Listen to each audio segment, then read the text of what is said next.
the quarterly board meeting of the Wyoming Business Council. First item, let's do that roll call. So Carrie, I'll turn it over to you.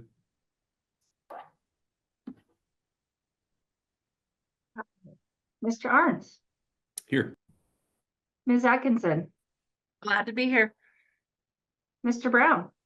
Yes, ma'am. Present. Ms. Harvey.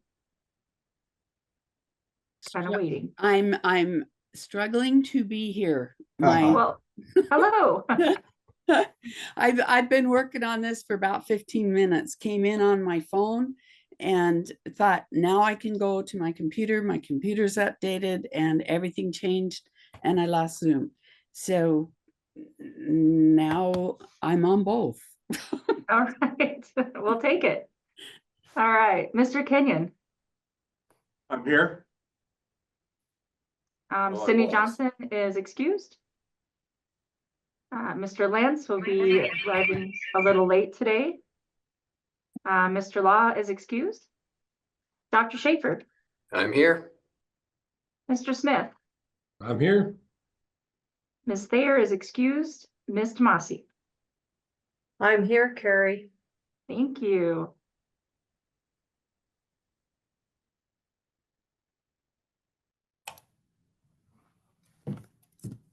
Okay, thanks. Appears we have a quorum.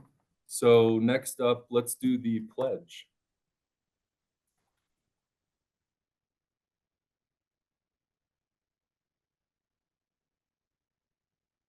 I pledge allegiance to the flag of the United States of America and to the republic for which it stands, one nation, under God, indivisible, with liberty and justice for all.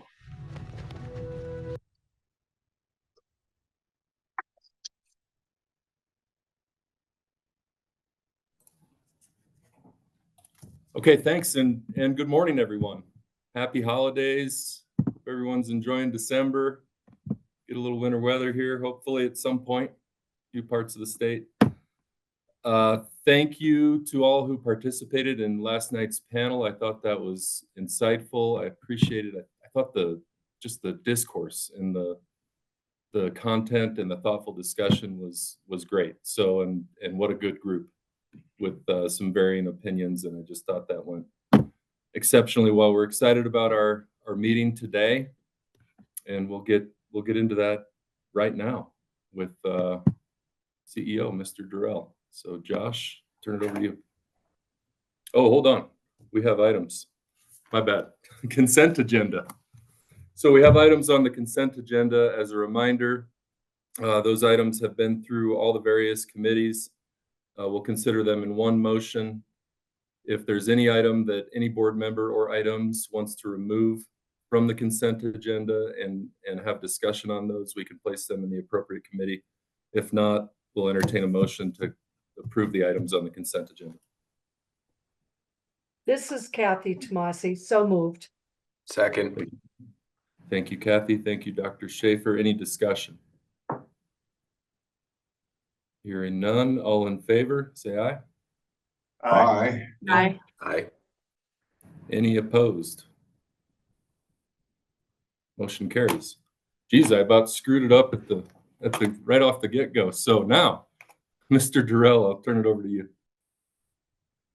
Thank you, Mr. Co-Chair and members of the board. Thanks for being here this morning, even though it's virtual. I know that it's still an effort to take time out of your busy schedules, and I know that we ask a lot of our board, because our board doesn't just show up for these meetings. You do a lot of work in committees. I think that this idea of having a consent agenda, to some might be like, oh, we're sort of glossing over those, but all of those were really carefully considered and worked through committee and worked through our staff. And I think that partnership that the board has with our team it's really impressive. And I just want to take a minute and appreciate that as we start our work today. I'm gonna share my screen and walk through a couple slides to kind of put a finer point on some of the work that we tend to do, and just remind everyone of the excitement that there is in Wyoming, and also to really kind of just help everyone put a little bit of maybe a little bit of a stance on today's meeting and the work that we do in between meetings. And this is if everyone can see my screen, if someone could give me a thumbs up that you can all see it, great, thanks for that. This is something that we all think about a lot. In fact, if you're on the business council team, you think about our purpose and the problem that we face in Wyoming every day. And this is really why we come to work. And a lot of times people think, oh, well, you know, it's just a job and it's something that, you know, we kind of work 8 to 5 on. And I disagree, because for us, it's a mission. And we really take this to heart. I think that the folks that are on this team, and you'll see it today as you talk with members of the team or as you've worked in committee, and I think the public will see too that our team is not just here to kind of phone it in or to push paper or anything like that. We're here because we believe in Wyoming, we believe in our purpose, and we're not afraid to tackle a really big problem that is in front of us. And we take a look at this problem and not just work on it every day, but really kind of take it personal that we don't have right now what it takes. And I want us to really understand what that means of the composition of economic activities is not positioned to sustain a high quality of life across all parts of the state. In a lot of ways, Wyoming looks really good economically. When you look at things like the number or the salary per capita and the average wages and things like that, we look pretty good. And sometimes that can be a bit of a misnomer because we're so heavily weighted in certain areas of our economy, especially natural resources, which we don't want to move away from. In fact, we want to continue to grow that area for sure. But we also know that we have some dependence, and that can cause some challenges because many of the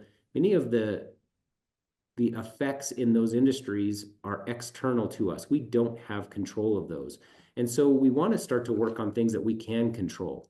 And so when we think about the composition of economic activities, we think a lot about what are the things that we can control? How do we create resilience in our communities so that those external factors, while they may impact us, don't impact us as dramatically as they have in the past? And I think most people will think of the word diversification as that. And I want us to maybe be a little careful because diversification is a solution. And I think that it's true that we want to achieve that. But the way in which we achieve that is by improving the economic activities at a local level. That essentially means building local capabilities and capacity. And that means really working on the very specific problems that are stopping our economic growth. And the way we look at that is through what we call the flywheel. And I know that you've seen this before, and I know that members of the public and our team have seen this, and the members of our team utilize this daily, utilize this as a way to solve problems. And I think what we have continued to work on as a board and as our team is to try to help people understand that the economic challenges that we face today may change, but Wyoming will always have economic challenges ahead of them. Every state, no matter how successful you are going to face challenges. Every community that is within our state is going to face new challenges. And the thing that we think is most important to do is to teach people how to solve those problems and to be able to do that in a way where there is self-reliance. And we really strongly believe that if you are working to understand the things that are stopping your growth and putting some rigor into that step, that determining binding constraints, if you're putting rigor into that and then gathering the people around you that care about that problem and want to solve that problem, we strongly believe that you're going to not just make your economy better, but you're also going to build a team that can solve the next problem and the next problem and the next problem, because those are not going to go away. And so when we look at this, we don't think about it as, well, it would feel good if we had this, or golly, we think we need this. It's really much more about developing the rigor to make sure that we're focusing in on problems that matter and problems that are going to move the economic needle within a community in our state. I think that's super important for all of us to remember, is that we don't see bad projects. We just see projects that maybe we shouldn't be part of.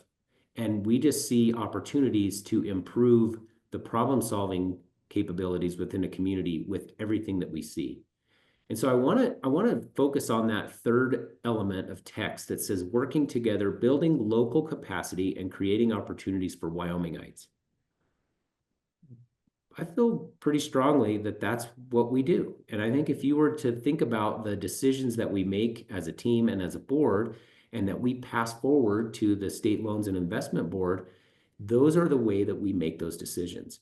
And while that sounds really good, and it's a bit of it's kind of a rallying cry, and it's something that's exciting to all of us, I want to show you a little bit of data that says that this is actually what we're doing by the decisions that we make as a team and a board. And so this is some data that many of you have probably seen before, but I want to put a little bit more focus on it and talk through it a little bit today, because these are the types of projects that we have done, the types of BRC, Business Ready Communities programs, the sub-programs within that, and the amount of investment that we've made in these over the course of its history. And so I want to focus in on 2004 to 2015 real quick. That's the pie chart on the far left, and you'll see that about half of the money that we invested went into community readiness. About not quite half was in that business committed or managed data center cost reduction, and those are both about business committed projects. But I want us to take a look at that dark maroon, kind of that maroon piece of the pie. That's about 11%. And that's community enhancement. Now, community enhancements tend to be smaller projects. And you could see that it's 11% of the pie. And over time, in the middle pie, you'll see that it stayed about the same. Almost 10% of that money was put into community enhancements.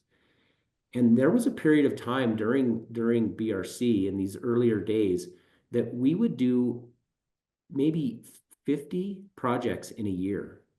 There was a period of time where we were doing a huge number of very small projects throughout the state. Some people might call that spreading it around like peanut butter or fairy dust or whatever metaphor you want to use. We were really taking the money that we had, and we were kind of spreading it across the state. And during that time, we heard a couple things that were important. We heard cries from some of our stakeholders and legislators that we weren't doing enough to actually help the economy. And we actually did some work to understand our contribution to GDP with that methodology was actually very low. In fact, it was almost negligible. And so we, and I say we as a collective team and board, started to really understand, how do we make a difference? And we thought to ourselves, well, we're going to have to make changes in the way we make our investments if we want to make changes in the state. And so many of you probably remember making some really hard decisions. In fact, we have continued to make hard decisions about the investments that we make. If you think about how we're going to create change in Wyoming, we really have three mechanisms for creating change. We have the investments that we make, which you're looking at right now, a representation of that. We have the policy that we can create, and we have leadership. And so I want to focus on that far right pie for a moment. And I want you to remember that we are about building capabilities in our communities. We're about creating opportunities for Wyomingites. And I want you to see how that pie has changed.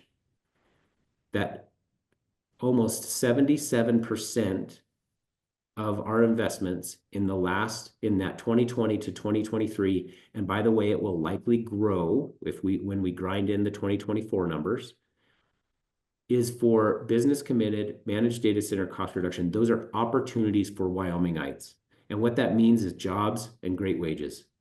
And that's what we want to, that's an element of what we want to create.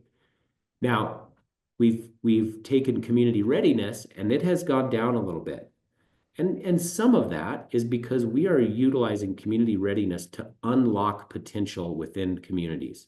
And that's not always an easy thing to do, because there's a lot of rigor that has to go into understanding what is going to unlock potential.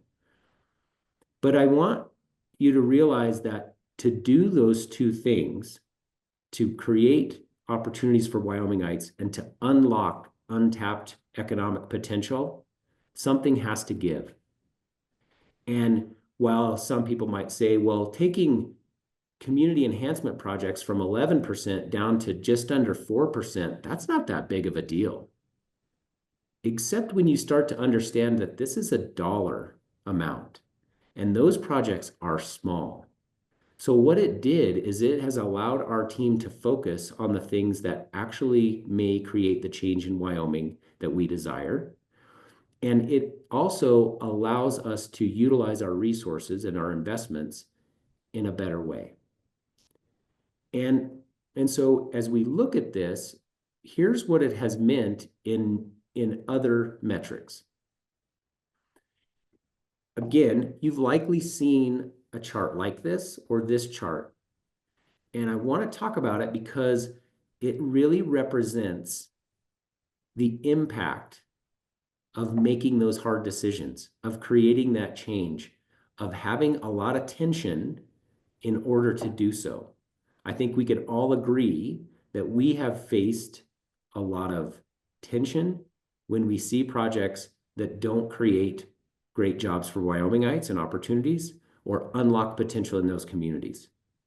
But the effect of those decisions and being disciplined to the idea that we have the opportunity to create change really demonstrates that we can make a big difference. And so just taking a look down this chart and thinking of things like the ability for us to increase the outside investment and leverage other monies and increase that 327% is huge.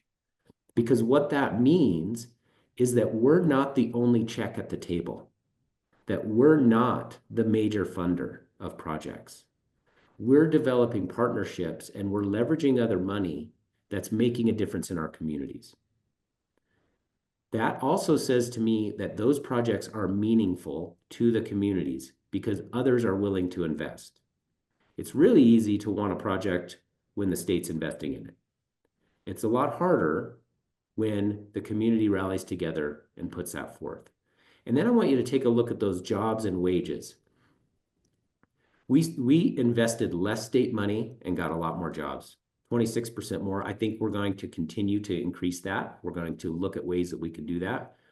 But to me, what's most important is that average hourly wage. And the idea that we are not just creating jobs that will help people get by, but creating jobs that will help people thrive in their communities and make a difference in their communities is very important to all of us. Now, the last two, I believe, are about capacity and local capacity and the capabilities that we're creating. And so if you think about the idea of how do we help the local economic development operations generate revenue and continue to fund their own growth, that's a major component that we want to look at. And we've been able to do that. We've been able to increase it. And actually, I'm not really all that satisfied with that number. I think we can continue to push that higher and continue to look at projects that are going to increase the capabilities and capacity of a community and also increase the amount of revenue that comes back to the state so that we can reinvest that.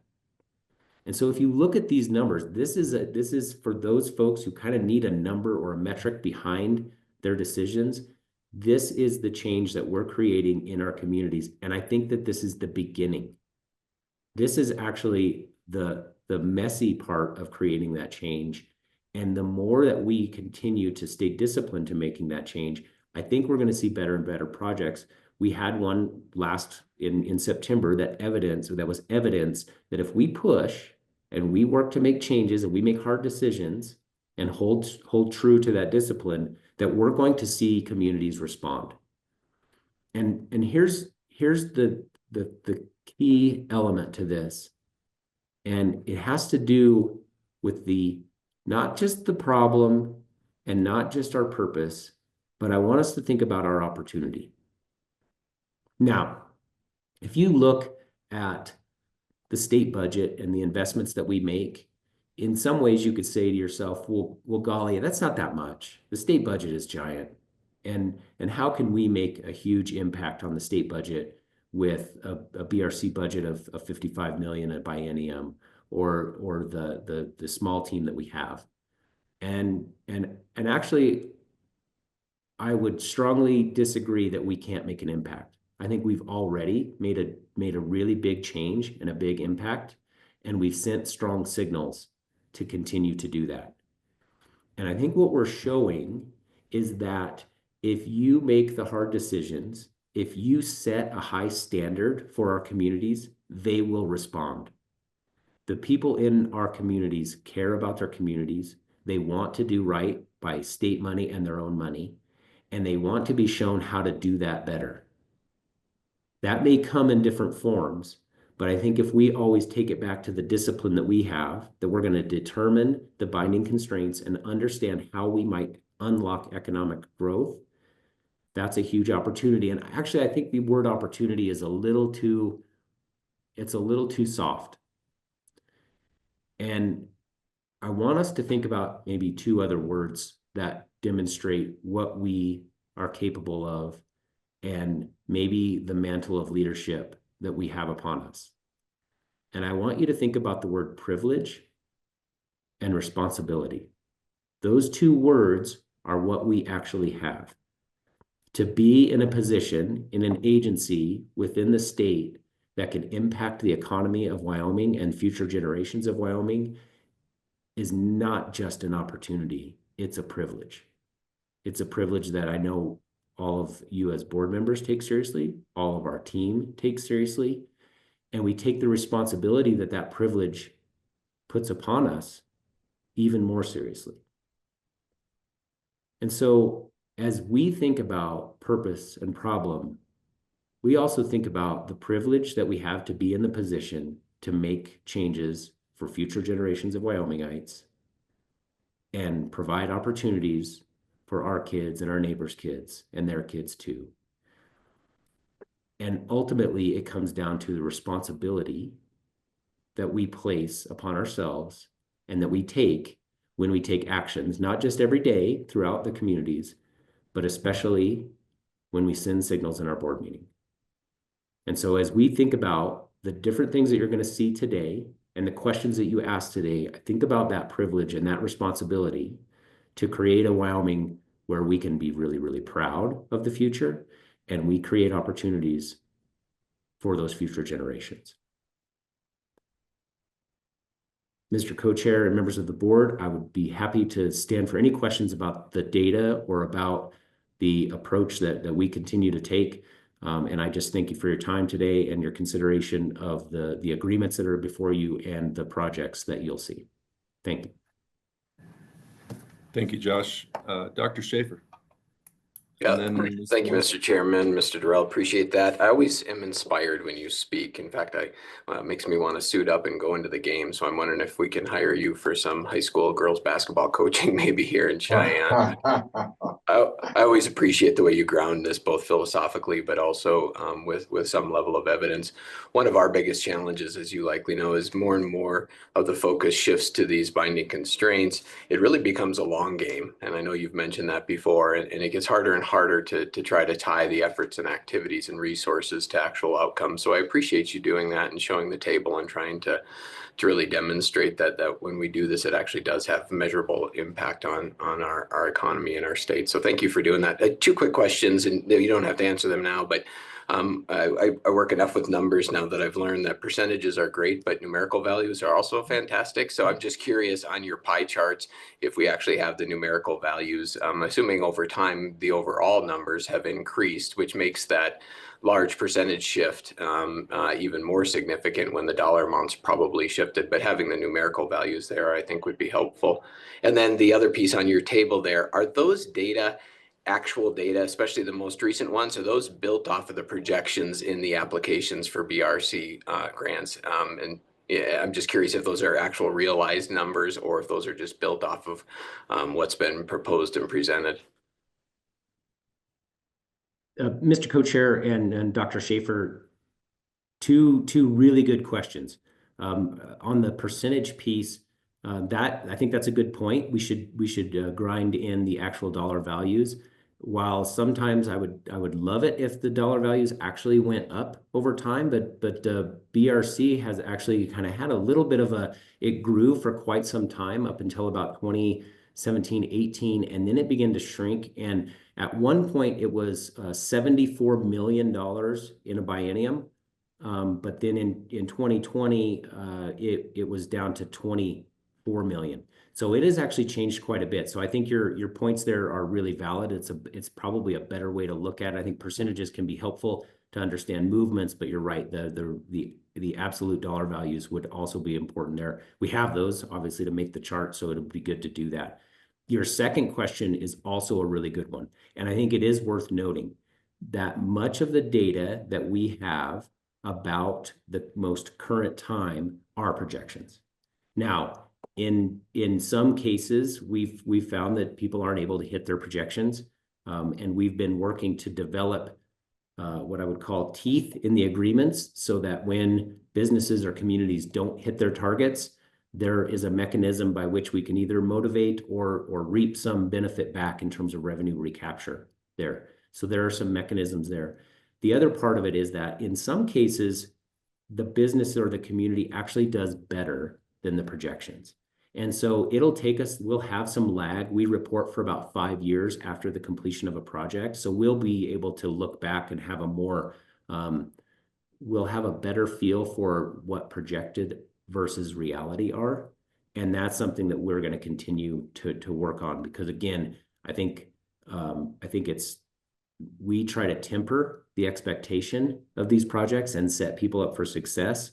But I do think that kind of look back and making sure that projections and reality have some sort of relationship in the future is a good one to do. So thanks for those comments. And if I do decide to hype up any basketball team, it's definitely not going to be a Cheyenne team. It's going to be a Lady Plainsman or a Plainsman team. So my apologies, Dr. Schaefer.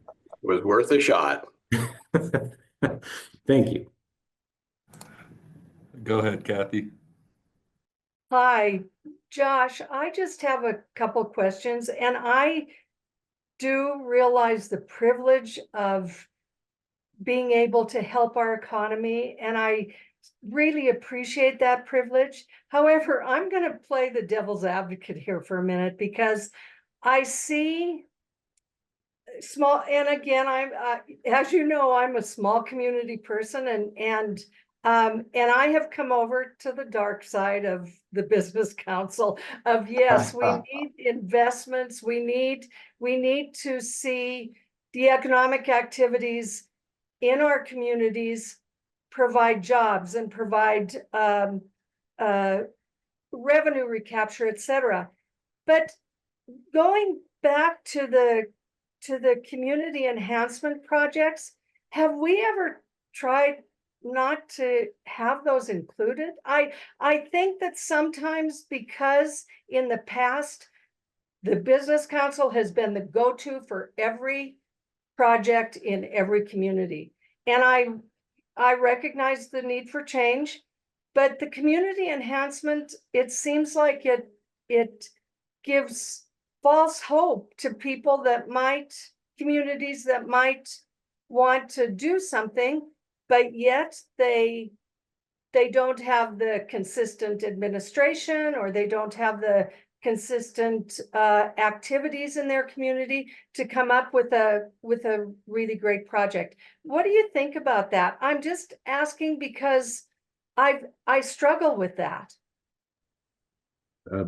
Mr. Co-Chair and Ms. Tomasi, that is a struggle that, I mean, in just a few sentences, you have accurately described the struggle that our team faces, that communities face. And part of that is the change that we're trying to kind of instigate and stay disciplined to. And you nailed it. This is a challenge, and community enhancements is a tool in our toolbox that may not oft be used. It may be a tool that we don't use as often. But here's something to think about with our position in the state and our focus on creating opportunities and unlocking growth. If we're focused on those two things, we can utilize community enhancements as an entry point in some cases. So especially, and I don't want to overgeneralize, but especially in smaller communities, I think we think about enhancements before we think about the foundational elements of economic development. And for us and our focus, we've got to utilize this as an entry point. So when somebody says, hey, I'm really excited about this enhancement that we want to do, and we think it'll be good for our citizens, we see that not as, oh, well, here we have a program that will fund it, but rather we want to see it as an entry point to say, well, what are you trying to really do? And what kind of growth do you need? And have you explored the other funding mechanisms that you have at your disposal? Because we're not necessarily saying enhancements are a bad thing, but we're saying that those are likely the frosting or maybe even the sprinkles on the cake that will help unlock your growth, not the cake itself. And I think that there's been some confusion over time that, well, it's a smaller amount, it's something that a smaller community can use, we'll let them have it because it meets the rules. Well, all of the projects that you see before you meet the rules, or you wouldn't see them. And I think that that's where we've said we want to utilize the discernment of our team and our board to make sure that these are actually affecting a binding constraint. And this is where community enhancements, again, probably not a tool that's going to be used a lot, because there are very few instances where an enhancement actually unlocks growth. And it's likely not in a community where there are bigger challenges ahead of them. There are some communities that struggle with water. Well, putting together an enhancement project might feel good, but it doesn't fix the water problem, which is the real problem. There are other communities that have issues with arterial infrastructure that would enable their growth. We need to be focused on those. And so, again, I don't think we've ever seen actually a bad project for a community. I think we've always just seen projects that don't necessarily match up with our focus and our funding the way it should. But that's not to say that we can't use this as an entry point to say, okay, community, what should we really be working on? And here's how we kind of can help you get to that binding constraint and help you unlock some economic growth, or show you the tools that you might be able to use that aren't the business councils to accomplish what you need. And I think that's the excitement for us, is that we still have an opportunity to work together. We just may not utilize our investment mechanism to do so.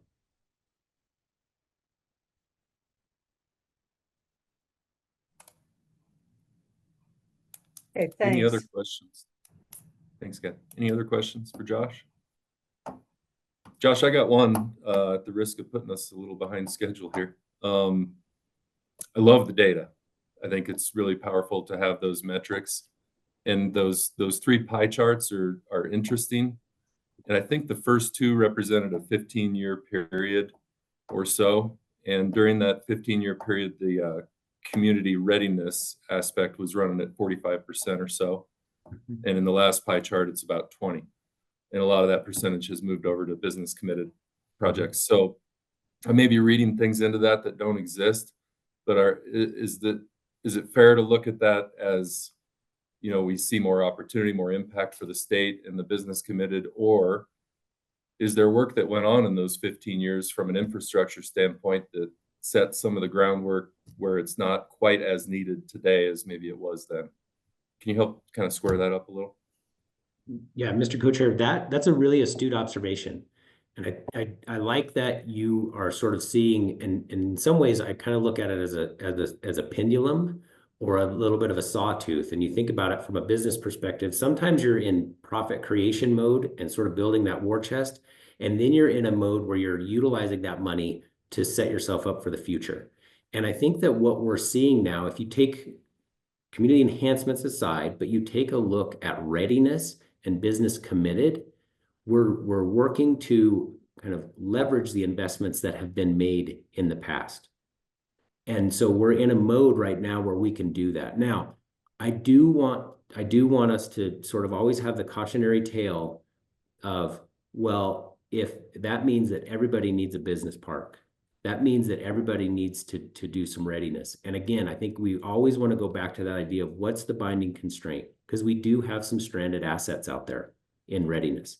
And so we're still going to use the rigor about binding constraints and understanding where we should use that readiness money. But you're absolutely right in that that will likely grow over time as we begin to see how do we unlock potential within a community. And if we're building capacity at a local level and they have economic development revenue, they may be the ones doing more of the business committed projects, and we may be doing more of the readiness.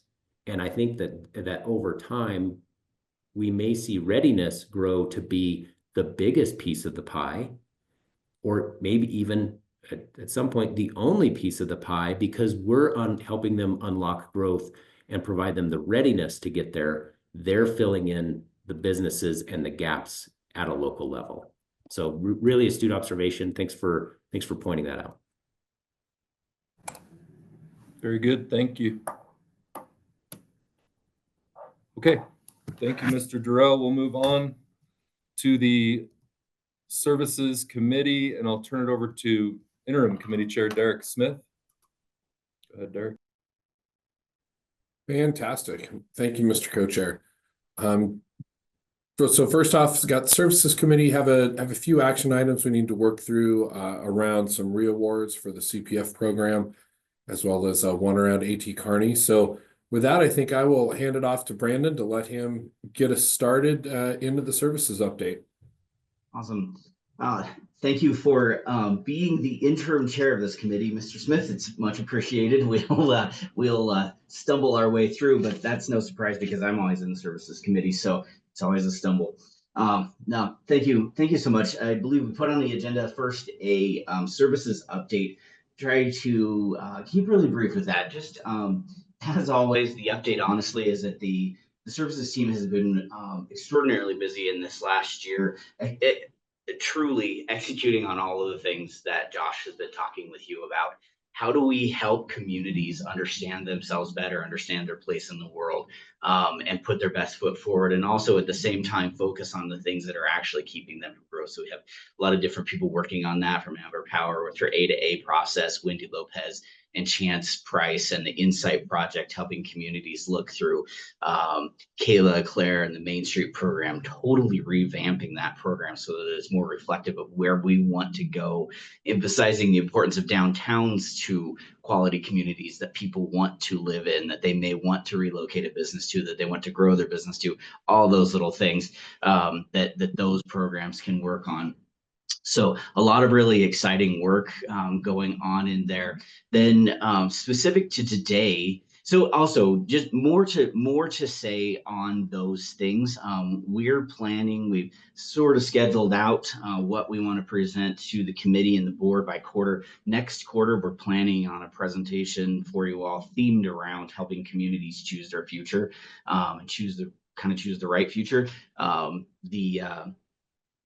The marketing on that is yet to be developed. I'll wait for people to tell me a better way to describe it, which is no problem on the services team. They've all got great confidence to tell me when I say something stupid. So anyway, on to today, what we are wanting to share with you. We got Jill Tragamba and Taylor Vignaroli, and of course, our agribusiness manager and our entrepreneurship manager here at the Business Council. A lot of work has been done in this last year and really year plus, looking at building an ecosystem for research and development for the companies that need to come out of a research system, for companies that could grow in Wyoming, and really, frankly, something that hasn't been wildly successful in Wyoming over the past decades. So they're here to give an update for you all on the work that's gone through that, that's gone on through their efforts in that. We do have a contract we're asking for your approval on through them. And then, as you mentioned, Derek, we'll move into broadband with Chad Bowling for some CPF program finishes. You'll recall a year ago at this meeting, we had approved the bulk of those projects. Different things have changed in the environment over time. And so these are the final three programs, or final three contracts for approval in that CPF broadband program. So that's very exciting. Chad will present those. And we also have another administrative contract that we need your consideration on. But without droning on eternally here, I am going to go ahead and give the floor to Taylor Vignarelli and Jill Tregemba. Thank you, Brandon. Good morning, everyone. Appreciate the opportunity to address the board and talk a little bit about the work we've been doing post-project. So Taylor, if you'd advance the slide, appreciate you taking care of that for us this morning. One more, please. On your screen, you'll see Agribusiness Wyoming. And again, I'm Jill Tregemba. I handle agribusiness for the Business Council. And this is an annual report that is due to the legislature.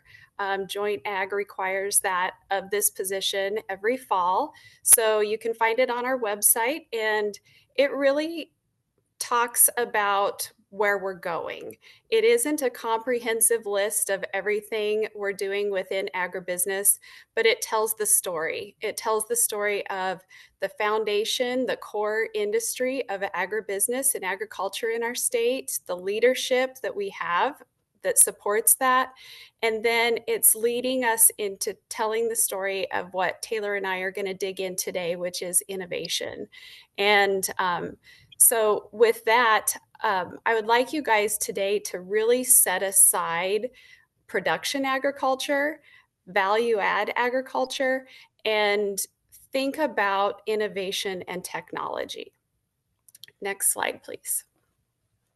I think we all recognize this gentleman, the famous quote of "Give me 6 hours to chop down a tree and I will spend the first 4 sharpening the axe," Abe Lincoln. I'm just going to let that resonate for a minute and keep that in the back of your mind as we're talking. Next slide. So we talk a lot about projects. Most of you can recall the Plenty Project. We landed that big project. It was a huge win for the state of Wyoming. Really excited about the opportunities that it would bring. However, it was new. A new industry, like Brandon mentioned, research and development hasn't been a big piece of the Wyoming economy. So landing the project really was the tip of the iceberg and really was something that we knew our work didn't end when SLIB approved the project. So I want to talk a little bit today about what is that work, because you guys have heard a lot about problem solving and systems and the triangle and the flywheel. Well, this project really puts it in action. So one of the first things that we did internally was form a core team. And in the right side of your screen, you see a whiteboard there. And on that whiteboard is what we call a fishbone. And it's our way of taking a team, identifying a problem, and then working our way through that.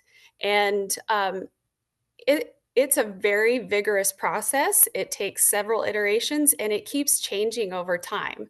So you'll see there that we have identified several categories that we were going to dial into.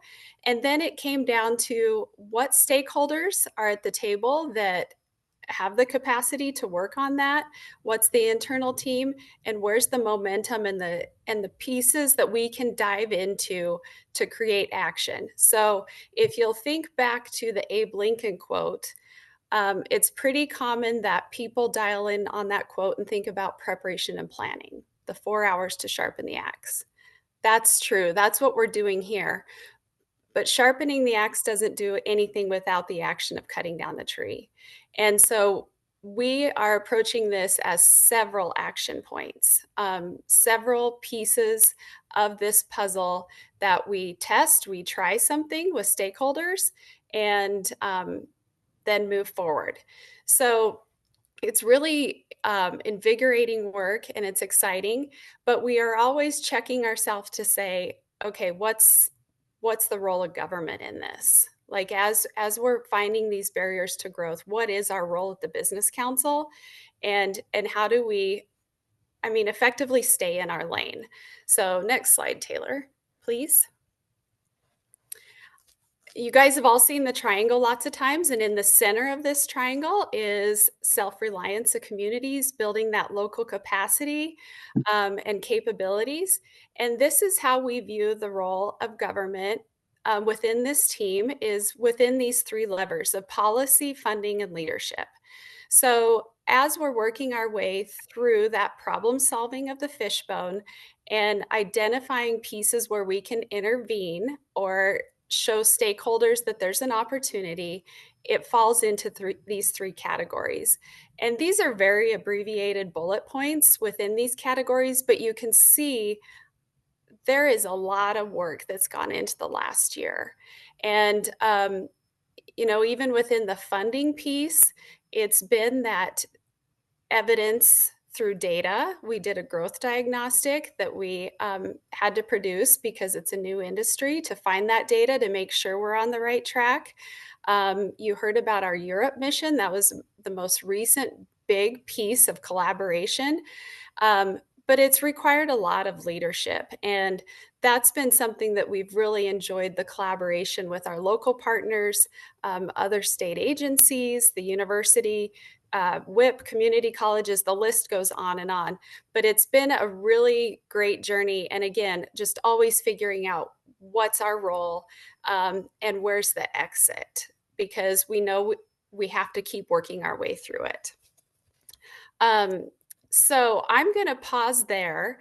We had two major pieces within this fishbone that have been a focus the last year. One was marketing, and you can see pieces of that around these three levers. And the other piece was the startup ecosystem.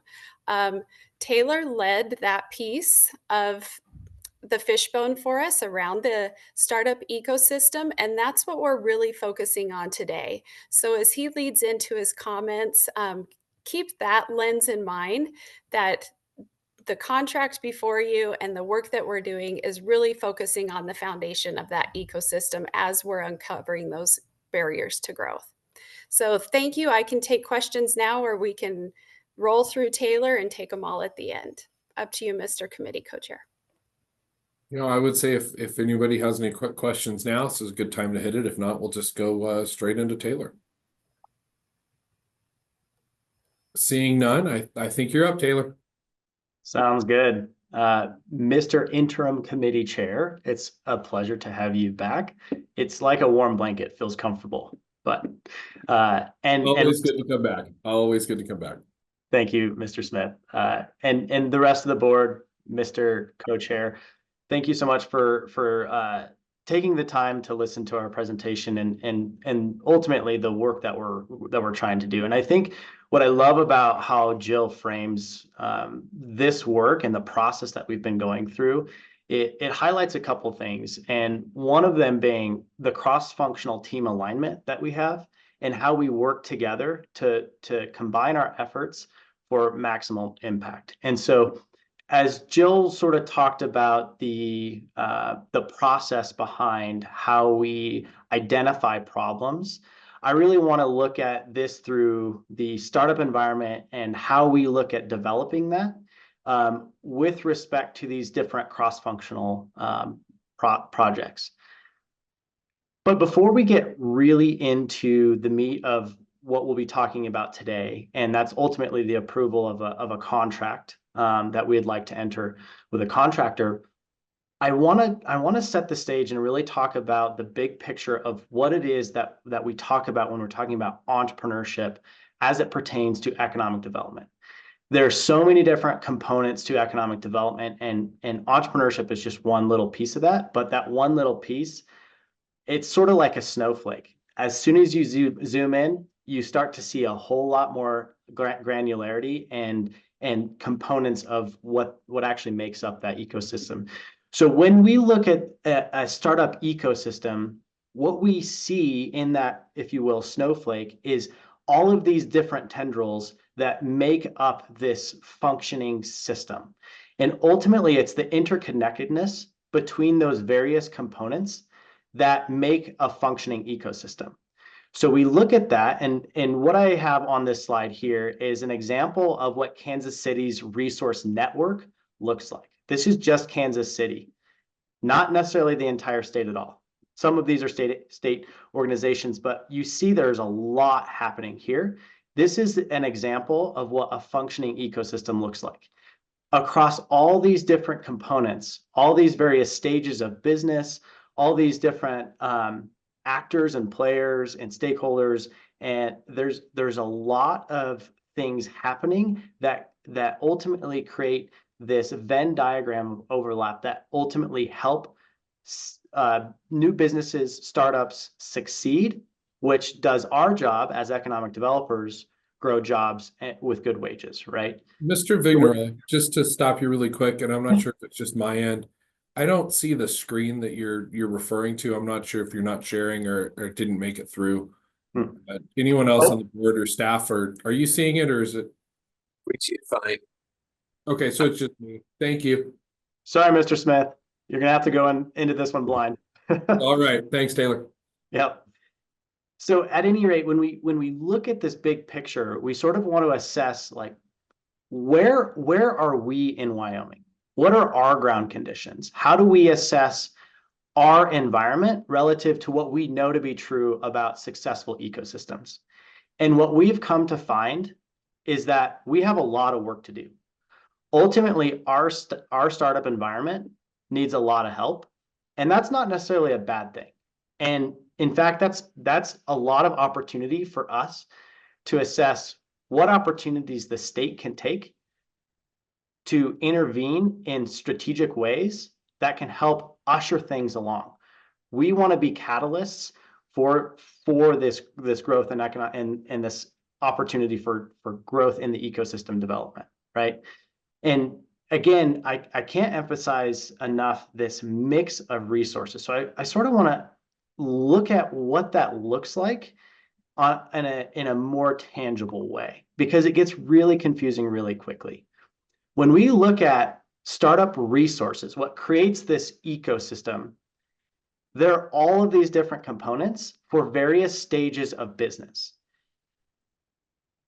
What we have in Wyoming is not necessarily an incomplete picture saying that we don't have any of these things. We sort of have a lot of these different activities happening, but for various stages of companies and in varying degrees. So when we look at the best opportunity for economic growth and diversification, we look at some of the projects that we've already been doing to help encourage this more holistic, connected ecosystem. So we're doing work in the incubation space through our contract with Silicon Coular. We've done a ton of work. Bert and his team on the investments team has done a ton of work to help improve the ground conditions in that investors and access to capital network, right? And now what we're identifying is that there's opportunity for us to look at the best possible way for us to accelerate new business formation relative to the jobs that can be created at this seed and early growth stage of the pipeline. And that's ultimately through this accelerator model. I know there's sort of a lot going on here, but what I want you to focus on is this different mix of resources and the stage at which those resources are taken advantage of. And for us as economic developers, our opportunity is, again, best at this stage in terms of investment to be able to promote those jobs that we're looking for.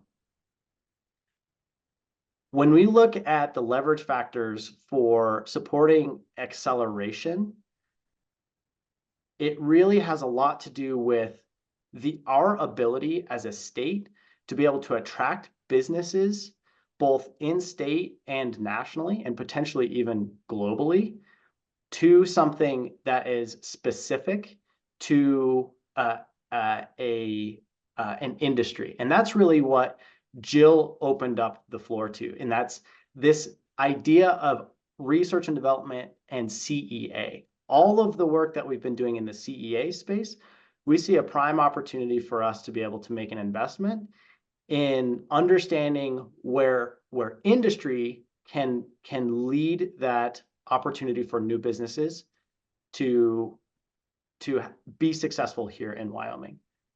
So when we look at an accelerator, it's really through that idea of the work that we've been doing through this R&D cluster.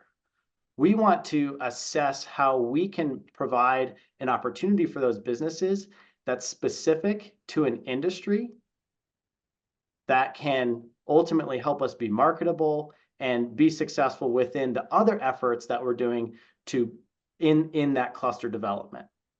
Ultimately strengthening that larger startup ecosystem across the state, even though it would be here in this R&D cluster. So what we're looking to do is work with a contractor, specifically Kearney, to develop a feasibility study, a business model, and a roadmap that would help us understand better what an accelerator in the CEA and R&D space would look like in Laramie, Wyoming, relative to the other activities and assets that we already have happening and here in this community. So I want to be very clear here. We're not looking at building an accelerator. We're looking at developing this business model so that private industry can run the accelerator in a way that allows us to hand off that proverbial axe. We're doing our work. We've sharpened the axe, and now we're able to hand that off to industry where they can ultimately take that on and be the experts in this space. And why we feel it's important for us to take this step is that an accelerator has not happened in Wyoming in this capacity to date. And this is a prime opportunity for the state to intervene in a way that we feel can maximize the opportunity for investment into job potential long-term that would ultimately be led by industry. So it's an intervention at the early stage that we can take that can then hand off to industry. We've selected Kearney specifically for their expertise and network that they have in the industry that we feel will be key in the success of a potential accelerator. And I have Mr. Corey Chafin who's a partner at Kearney who can help us field questions should we have specific questions to Kearney. But I'd like to open it up for questions there. And ultimately, again, we are looking to seek approval for the contract total of $200,000 to partner with Kearney in this work. Great. Thanks for walking us through that, Taylor. Dr. Schaefer, I think you were on deck first, and then we'll go to Ms. Tomasi. Yeah, thank you, Mr. Interim Co-Chair. I'll actually yield first to Kathy. She probably has a far more intelligent set of questions than I do. So, Kathy, why don't you go first? Oh, Joe, I don't think so. But we, in this, Taylor, in the services committee meeting the other day, we had a very intense talk about this contract, and there were a lot of questions about it. And one thing that I would like to have clarified. So is this in conjunction with Plenty? Is it going to merge with Plenty? Is it going to detract with Plenty? How is this working? And I ask that because it's in Laramie. I just would like to know what the situation is there. Plenty is not, and thank you, Ms. Tomasi, for your question. Plenty is not directly related to this project in the sense that they will not be working on the development of the business model. They would be a stakeholder in the conversations, knowing that we may be able to take advantage of their network and leveraging the work that they're doing here in Laramie and sort of building off of it, but not necessarily tied directly to it such that it's integral to the success of the accelerator. Our work with Kearney is really to define what a successful business accelerator in the CEA space looks like in Laramie if Plenty needs to be a core component of that, then that would come out in the exploration of the contract. Okay, that answers that. Thanks, Taylor. Absolutely. Dr. Schaefer, did you have additional remarks? I do. Thank you, Mr. Co-Chair. And Taylor, and maybe if we could go back to your previous slide, one comment that I would point out. Oh, one more, please. So the first thing I want to do is just comment and appreciate the focus on that middle area. And that's really where we see the most I would say activity and noise, even in Wyoming. Noise maybe isn't the best word for it. It's just sort of the lack of focus coordination. And as you know, that's the area we've struggled with. How do we bring this into a cohesive system, find the gaps, fill those gaps, and make it easy to work with companies and entrepreneurs to navigate that space? Because that's really probably where we move the needle. We do well on starts in Wyoming, but getting them to persist and grow, seems to be the challenge. And a lot of that happens there. I do want to point out that that shouldn't suggest we don't have effort happening underneath the ideation and validation stage or the late stage growth. It's just we've got folks like the university and the colleges and others really working in that area. So I really appreciate the focus on that area, and that's where you see the acceleration. So I have two questions. The first one might be pretty simple and just by naivete. We just approved a contract and undergone the contract with Silicon Couloir to essentially do my words, incubation and some of the business support. And in my mind, incubation and acceleration are starting to get pretty muddy as we get over that. I'm just curious, why not them and why not a continuation of that effort? And are we going to ensure that we don't have duplication? And then the other question I think goes along with Mr. Mossie's great question. I'm just curious, of all the industries to choose to develop a model for acceleration for Wyoming, especially when we think about economic diversification, why controlled environment ag? The R&D side, I agree it's appealing, but I've actually had it told to me that the likelihood that we will ever have large installations of controlled environment ag production and distribution in Wyoming isn't probably there, just because our geographic location. So I'm curious why acceleration in a business model around controlled environment ag versus any of the other industries that we might be working on, like firearms manufacturing or things like that. Sure. Thank you, Mr. Schaefer, for those questions. And as always, very intelligible and smart questions. And so when we look at the first question and the work that Silicon Couloir is doing for us, they're doing something very specific to solve a very specific problem within this ecosystem. That's why I've highlighted that incubation section on this slide. We are trying to allow them to be the best that they can be at that thing that they've already proven to be in their domain, in their physical geographic area in Jackson, right? So we want them to be the experts in incubation that will ultimately lead companies. If they're in this specific domain, they would ultimately help provide them the tools that they need to be successful, ultimately leading them to something like an accelerator like this, right? So accelerators, and this is where it gets a little bit into the minutia of what's the difference between incubation and acceleration. Incubation, as highlighted in this graph, actually occurs most across all three of those first three stages. So there's a whole array of resources that companies need in order to be successful as they grow and scale. Specifically, again, the companies that we're looking to support that ultimately help us do our job of job creation, right? The growth-oriented companies. So as they go through this ideation and validation stage, seed and early growth stages, they have a lot of different resources that are specific to helping them along that growth journey. An accelerator, on the other hand, there are a couple different models for acceleration, but ultimately an accelerator is to help that seed and early stage growth company take it to the next level, typically associated with an equity sort of component. Not always, but sometimes. When we look at the work that Silicon Couloir has done, they have done really, really well in that incubation space. They've not been the foremost expert in CEA acceleration, right? If that happens to come out through the research and development process or the research process of this contract, that they could be a key component and a player in that acceleration space, knowing that they already work here in Wyoming, great. But we see this as an opportunity to get national and global attention, and from the investment perspective, right? We have the ability, if we do something really well and specific in this CEA space, and this sort of leads into your second question.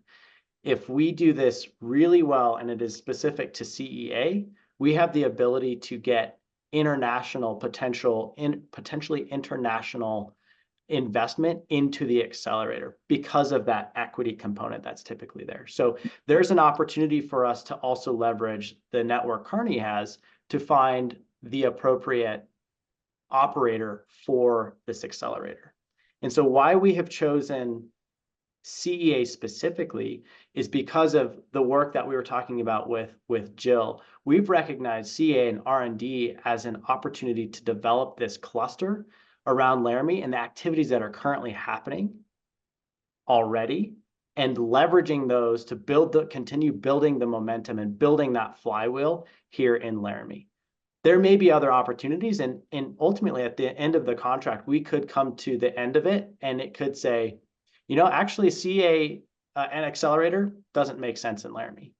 And for us, that's as important for us to know to not take action as it is to take action, right? I hope that answered those questions. And if not, please continue asking questions, Mr. Schaefer. Mr. Co-Chair, one quick follow-up, if I may. Taylor, so first of all, I wholeheartedly support one of the things that we can do far better, I think, in Wyoming is leveraging the research activity that centers around our one university, our land grant institution, and helping translate that into economic activity. And, the good president of the university has heard me say that. And so I actually like the idea of having that type of work around R&D and acceleration occurring within the university community there. So I applaud that and support that. Am I reading into this too much that CEA and this work in Laramie is essentially going to build our, I'll use Josh's words, know-how around acceleration, and that know-how then will be translated or can be translated to other industries if we do this right? Is it fair to make that assumption? I guess what I'm saying is if this is solely focused on CEA and we're only focused on accelerating within the CEA industry, my question is, are we limiting ourselves? And again, then I just want to know, it sounds like the reason we chose this is the opportunity and the connection to large capital, maybe from international investment. But it'd be great if it could actually be applied to other industries as we go forward. Thank you. Mr. Schaefer, I really appreciate that question. The know-how is something that I think about on a regular basis. And I think there's probably a know-how component to this. But when I look at something like this, I really look at the flywheel. It's more about generating local capacity here in Laramie. Again, thinking about it from our state's role of we can provide an intervention as a catalyst early stage that can then help the community, whoever it is at the community, whether it's the university, different stakeholders, and again, some of those more outside investors or other stakeholders outside the environment, but really looking at this from how do we help build the local capacity? And if we get some know-how out of that, I think that's important, of course. But I think what we're really trying to do here is build the capacity around the activities, the research and development activities that are already happening here, to continue building that momentum and building that flywheel.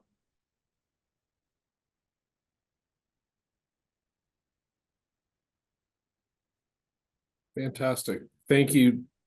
Thank you for your questions, Dr. Schaefer, Mr. Tomasi. I would say, Taylor, Jill, I appreciate the efforts around this. I know it was about a year ago now that we were talking about your Kansas City trip and the ideas of creating these clusters. And thank you, Taylor, for in that explanation, bringing that back around to this being the idea of the next of those Lego bricks to go together into that idea of creating a CEA cluster in Laramie. So with that, do we have any additional questions from the board? Seeing none, I would entertain a motion to follow staff recommendation of approval of the AT Kearney contract. Mr. Committee Chair Chuck Kenyon, I would make that motion. Fantastic. Do I have a second? I'll second it, Sure. Derek. Okay, so I have a motion from Mr. Kenyon, a second from Ms. Tomasi. Any discussion? Seeing none, then I would move for a vote. All in favor, please signify with me. Aye. Aye. Any opposed?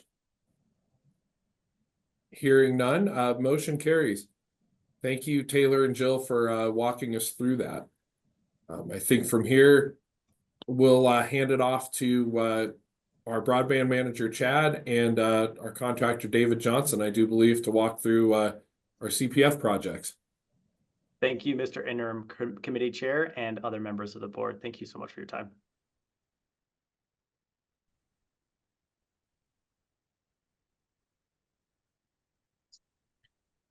Hello, good morning, members of the board. Can you all hear me? We've got you, Chad. Thank you. Okay, awesome. Thanks for having me today. I appreciate your time. I've got 4 contracts that I'll present to you today. The first 3 of which are related to ARPA CPF, and then the final one will be related to the BEAD program. I am going to share my screen, and it'll be from page 67 of the board packet.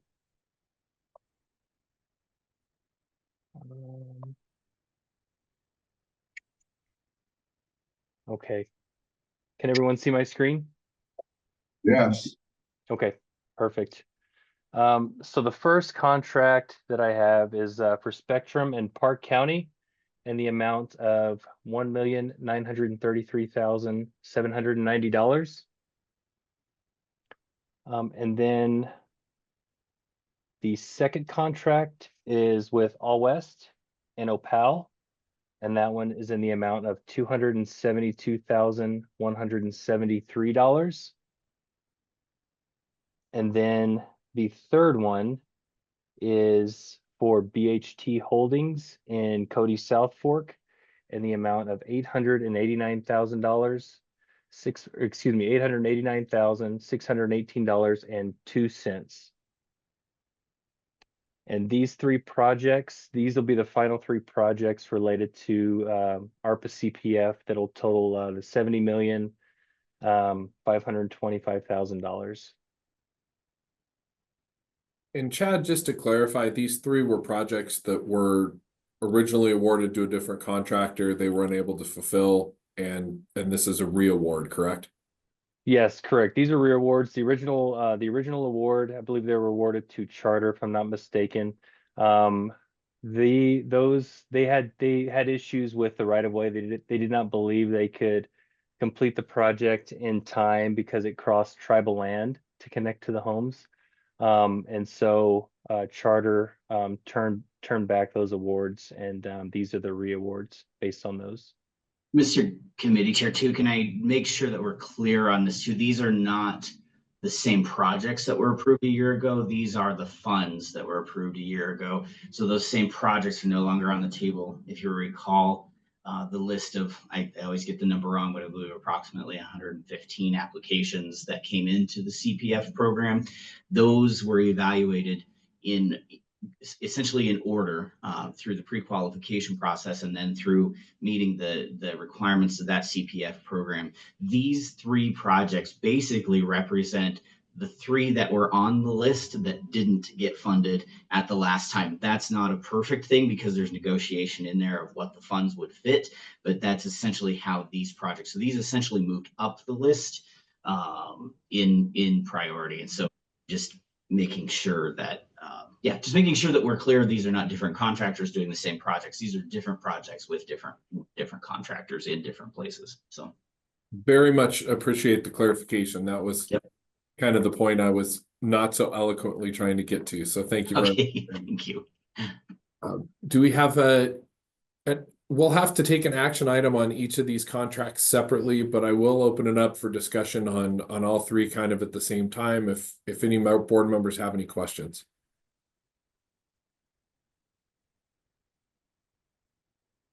Okay.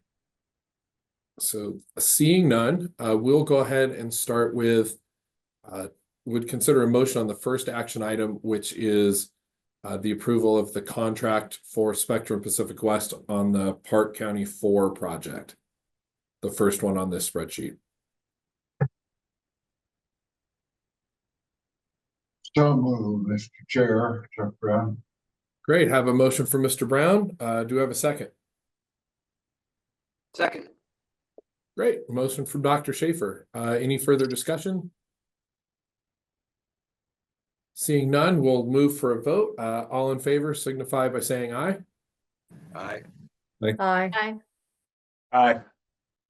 All opposed, same sign.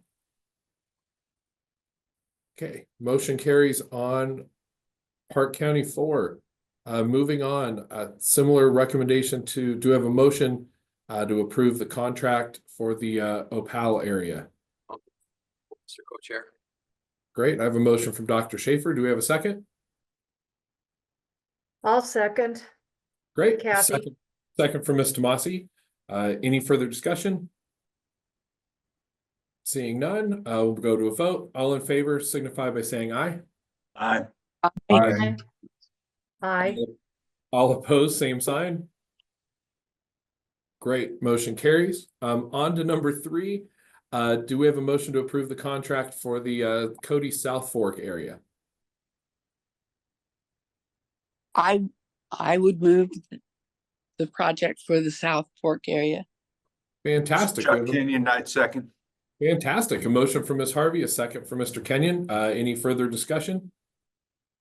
Seeing none, all in favor, say aye. Aye. Aye. Aye. All opposed, same sign. This does include the 2 cents, does it not? Hold on, what was that, Mr. Brown? Just a little humor this morning. I said, this does include the 2 cents. Does it not? Yes, it does include the 2 cents. You cut out. I didn't catch you. I sure hope it does. So motion carries. Chad, we approved all 3 of those. Thanks for you and Brandon walking us through those a little bit. Let's move on to that CTC technology for the Challenge Portal contract. Perfect. I'm going to pull that up.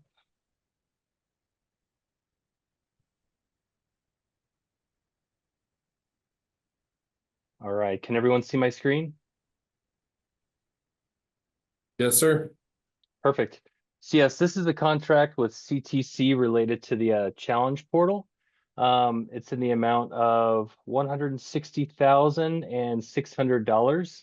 And the period of performance for this is March 19th, 2024 to July 25th, 2025.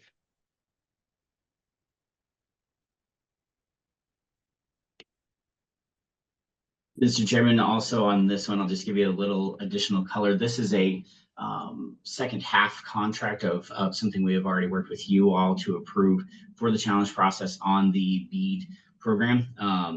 The reason this is split into 2 separate parts, the one you approved at the previous meeting and this one, is because of the federal funding we're depending on for the administration of these programs. Came in two separate tranches. So our first available date to get your approval for this additional work was today. So we appreciate your consideration of it. Fantastic. Any questions from the board in regards to this contract?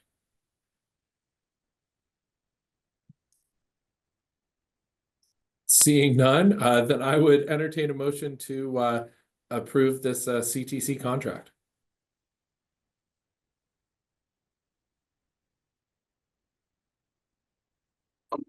Motion to approve. Fantastic. I've got a motion. I think I heard from Dr. Schaefer first. Do I have a second from you, Ms. Atkinson? Yes, you do. Fantastic. Any further discussion? Seeing none, move to a vote. All in favor, say aye. Aye. Aye. Aye. Aye. Aye. All opposed, same sign. Aye. Motion carries. Thank you for bearing through that run of votes there, everybody. But we were able to get all those approved and look forward to see broadband moving forward. Brandon, any further comments before we hand it back over to Ms. Tomasi with operations? Well, Mr. Interim Chairman, I want to thank the board, I guess, for your confidence in our staff and our group of people putting in the time to evaluate all these programs and the different relationships we have with the contractors that are truly integral to our ability to administer all these federal programs. So really appreciate your obvious faith in the systems that we put together. Things are going along very well. We promised you in the agenda an update on the CPF program. Very briefly, just so the board is aware, to date, we have now approved, you have approved $70,525,009.78 of broadband program or broadband projects through the CPF program. That that's the last of the funding. We don't anticipate bringing any additional projects in that CPF program to you. Just a fun number. I think something to be proud of as a board and the council in general. We've served 14,389 separate locations in Wyoming with just that $70 million in funding. So that is a lot of money, but that's a lot of locations that we're able to serve with fiber in the state. So we'll look forward to continuing work on those this fall. We begin starting having notice from the contractors that fiber was in the ground. So people are actually connected with this program right now. I know there's a little bit of national narrative about how none of these broadband programs have funded anything. We have. So, and I think most states actually have within that CPF program. So people today are on faster internet service because of this program. So thank you. The big kahuna, the BEAD program is running right now. Our applications are open in that, and that will be approximately 350 million, 340 some odd million actually coming before the board. So imagine the impact we'll be able to have with that. Much more to come on that in the next several months as we have those applications and prepare the work for the federal government. This program is going to work totally differently, which you're aware of. The providers are very aware of that as well. So anyway, service is only 10 minutes over the scheduled time we had been given, and in the everybody gets a ribbon world I want to live in, we get a ribbon for that one. So if there are no questions or additional comments from anyone, I think we're good, Mr. Interim Chairman. Well, I would say, Brandon, as far as I'm concerned, you get a ribbon. I'm really glad to hear the impact that project's already having and the reach that it's already had to 14,000 plus households in the state already and just getting started. So really glad to hear about that. And thank you for that quick update. We kind of skimmed over it. So with that, Mr. Co-Chair, I'll hand the floor back to you. Okay, thank you. And thanks to the entire services team. Thanks, Mr. Smith, for jumping in there. Appreciate it. Next up, we have operations, Ms. Tomasi. Thank you, Mr. Co-Chair. I think this might be quicker than you, Brandon, so don't be accepting that medal yet. But and the reason is because some of our items were in the consent agenda, which were included in your packets. So if you have any questions about any of those, please feel free to ask. However, right now I'm going to hand it over to Lindsay Orr, who we have had a few discussions about the audit in the last couple months. And Lindsay, go ahead and talk a little bit about that, if you would. Good morning. Thank you, Madam Committee Chair. Mr. Co-Chair, members of the board, thank you. Our fiscal year 2024 audit is moving along. It is with McGee, Harn & Pies for their review, and we are still hoping to have an audit report completed before Christmas. That's where we stand right now. Any questions on that? I just have a comment. I know that it seems like every year this happens. We hope that we'll get the audit early. We don't, because there's so many moving parts to it. We have to be cognizant of all the people that are turning in reports, getting reports out, et cetera, et cetera. Really, if we get it before Christmas, I think it's a win-win. There have been times when we've had it in March because of federal funding, et cetera, some of the other issues that we've come across.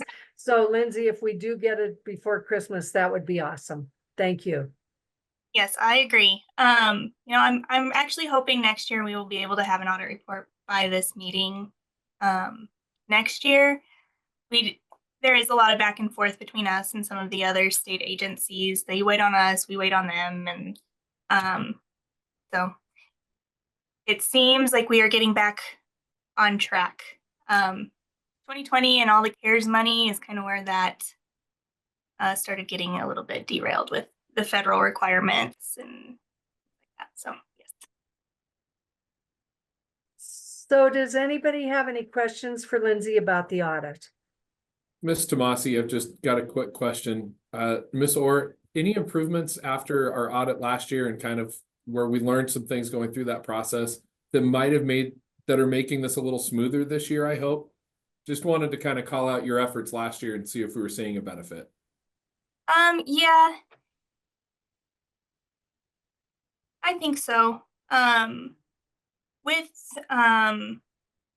the SSBCI program, or Wyoming Venture Capital, YVC, that being new, last year, we had that audit finding last year on that. We now know how to handle when those funds come in. We didn't have anything new come in this year, so that wasn't so much of an issue, but we do have the investment piece was another, we made some good investments this year, and the auditors had to look at that and make sure we were reporting them correctly. So that was a piece that just kind of an ongoing learning experience. It's really cool, actually. So. I say it sounds like a great problem to have. So yeah, it is. Thanks, Derek, for the question. Any other questions for Lindsay about the audit? Okay, hearing none. Lindsay, you're on again for the financial report. Thank you. Today I am presenting our September 30th, 2024 budget report. This is our first quarter of our fiscal year 2025 and also the first quarter of our 2025-2026 biennium or budget period. What we do with the budget is for our general fund budget, we split that in half and divide it between fiscal years. So what you see here for most of our general fund is half of our appropriation. BRC, I think it's important to report that full amount. So we show what is available.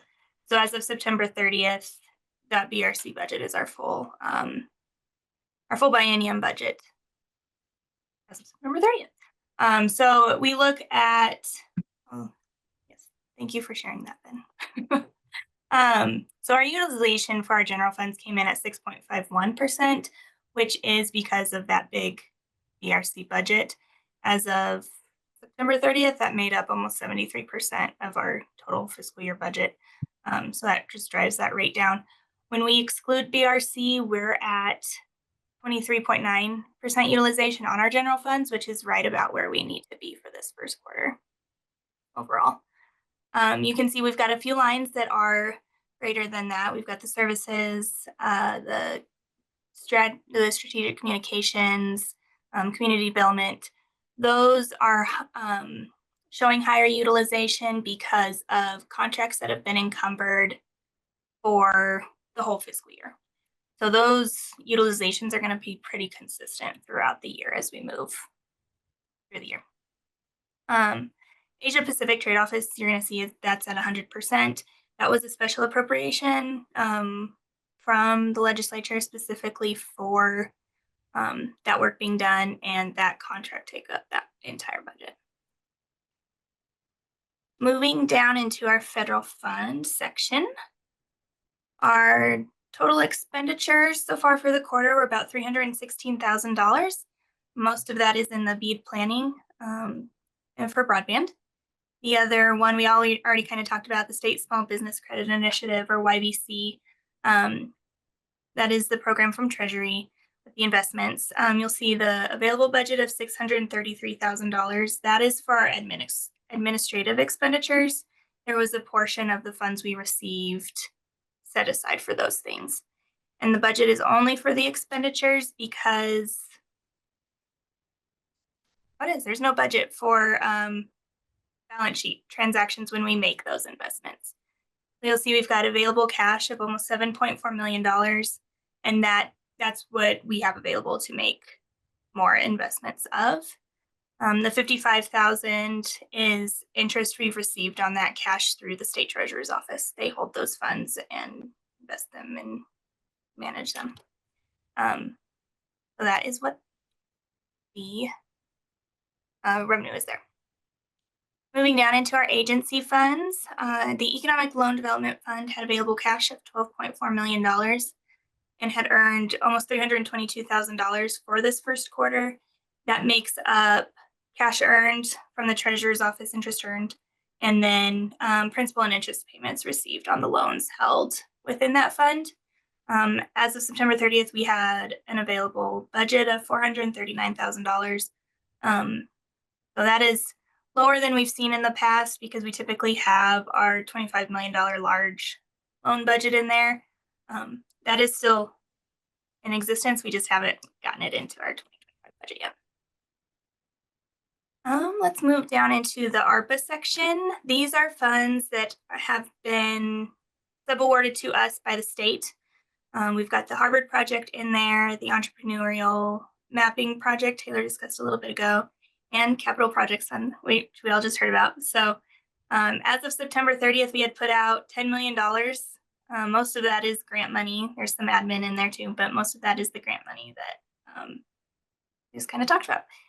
$58 million in encumbrances, and you can see we've got $3.6 million available, and that is what we had available for. There's some available admin budget in there, but the projects that were just approved will use up most of the rest of that. Any questions on the budget?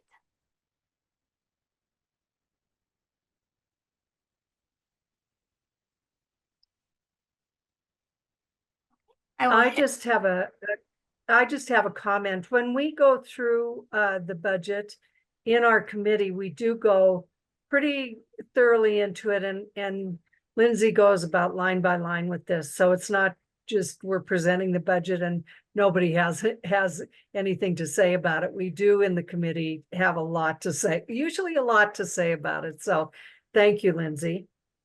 Thank you. On the charts at the bottom of the page.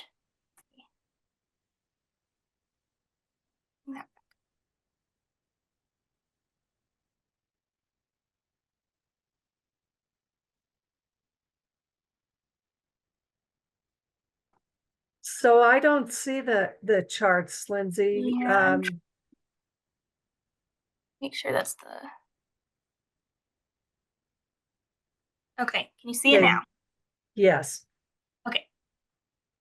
The budgeted expenditure by funding source chart is, this shows of our $72.5 million budget above. This does not include the ARPA money. Kind of how our budget is broken up by type of expenditures. And as of September 30th, you can see 72% was for grants, 10% for loans. Everything else is service delivery here in this quarter. The line item expenditure summary shows where our spending is on those line item types. Our professional services is high because of contracts that have been encumbered that we use up throughout the year. And then on our loans real quick, our net receivable balance as of September 30th was $22.3 million.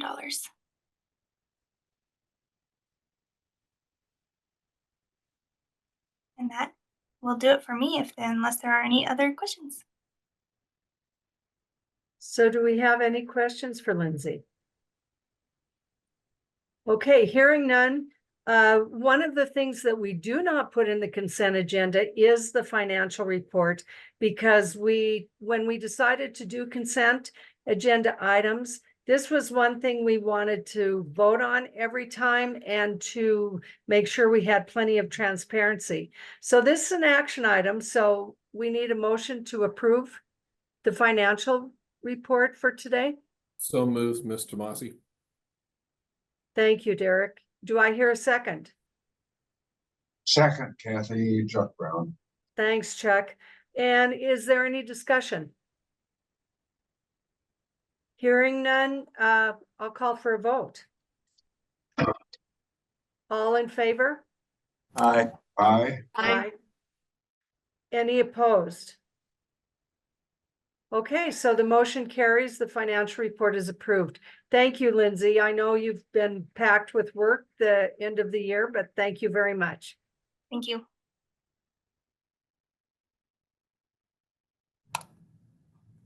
Okay. Thank you, Kathy, and thank you, Lindsay.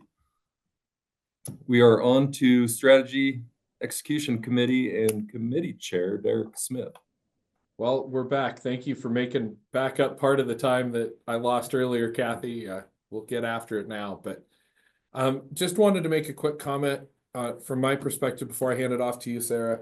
You know, over this past year, it's been a pretty large shift with what we're doing with the strategy committee, and just really wanted to say a thank you to all of you as board members, in particular, those of you that are on the strategy committee, as well as our staff that have really been willing to take some big swings this year, and really change direction a lot more towards the external.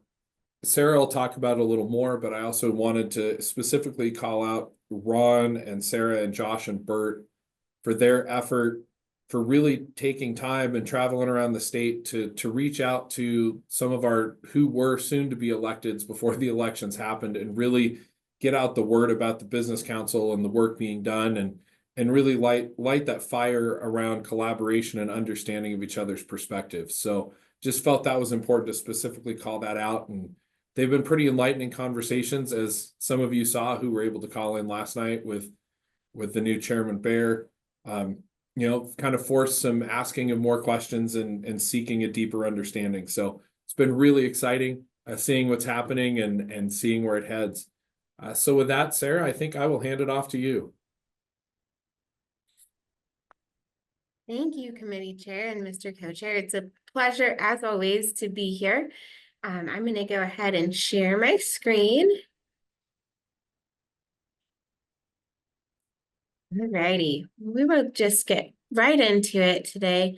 I would start every presentation with this, and I thought Josh's in his CEO report, bringing us back to this again is so important. Our purpose is to create new opportunities for current and future generations of Wyomingites, and we do that by solving this problem of the composition of economic activities in Wyoming is not positioned to sustain a high quality of life across the state.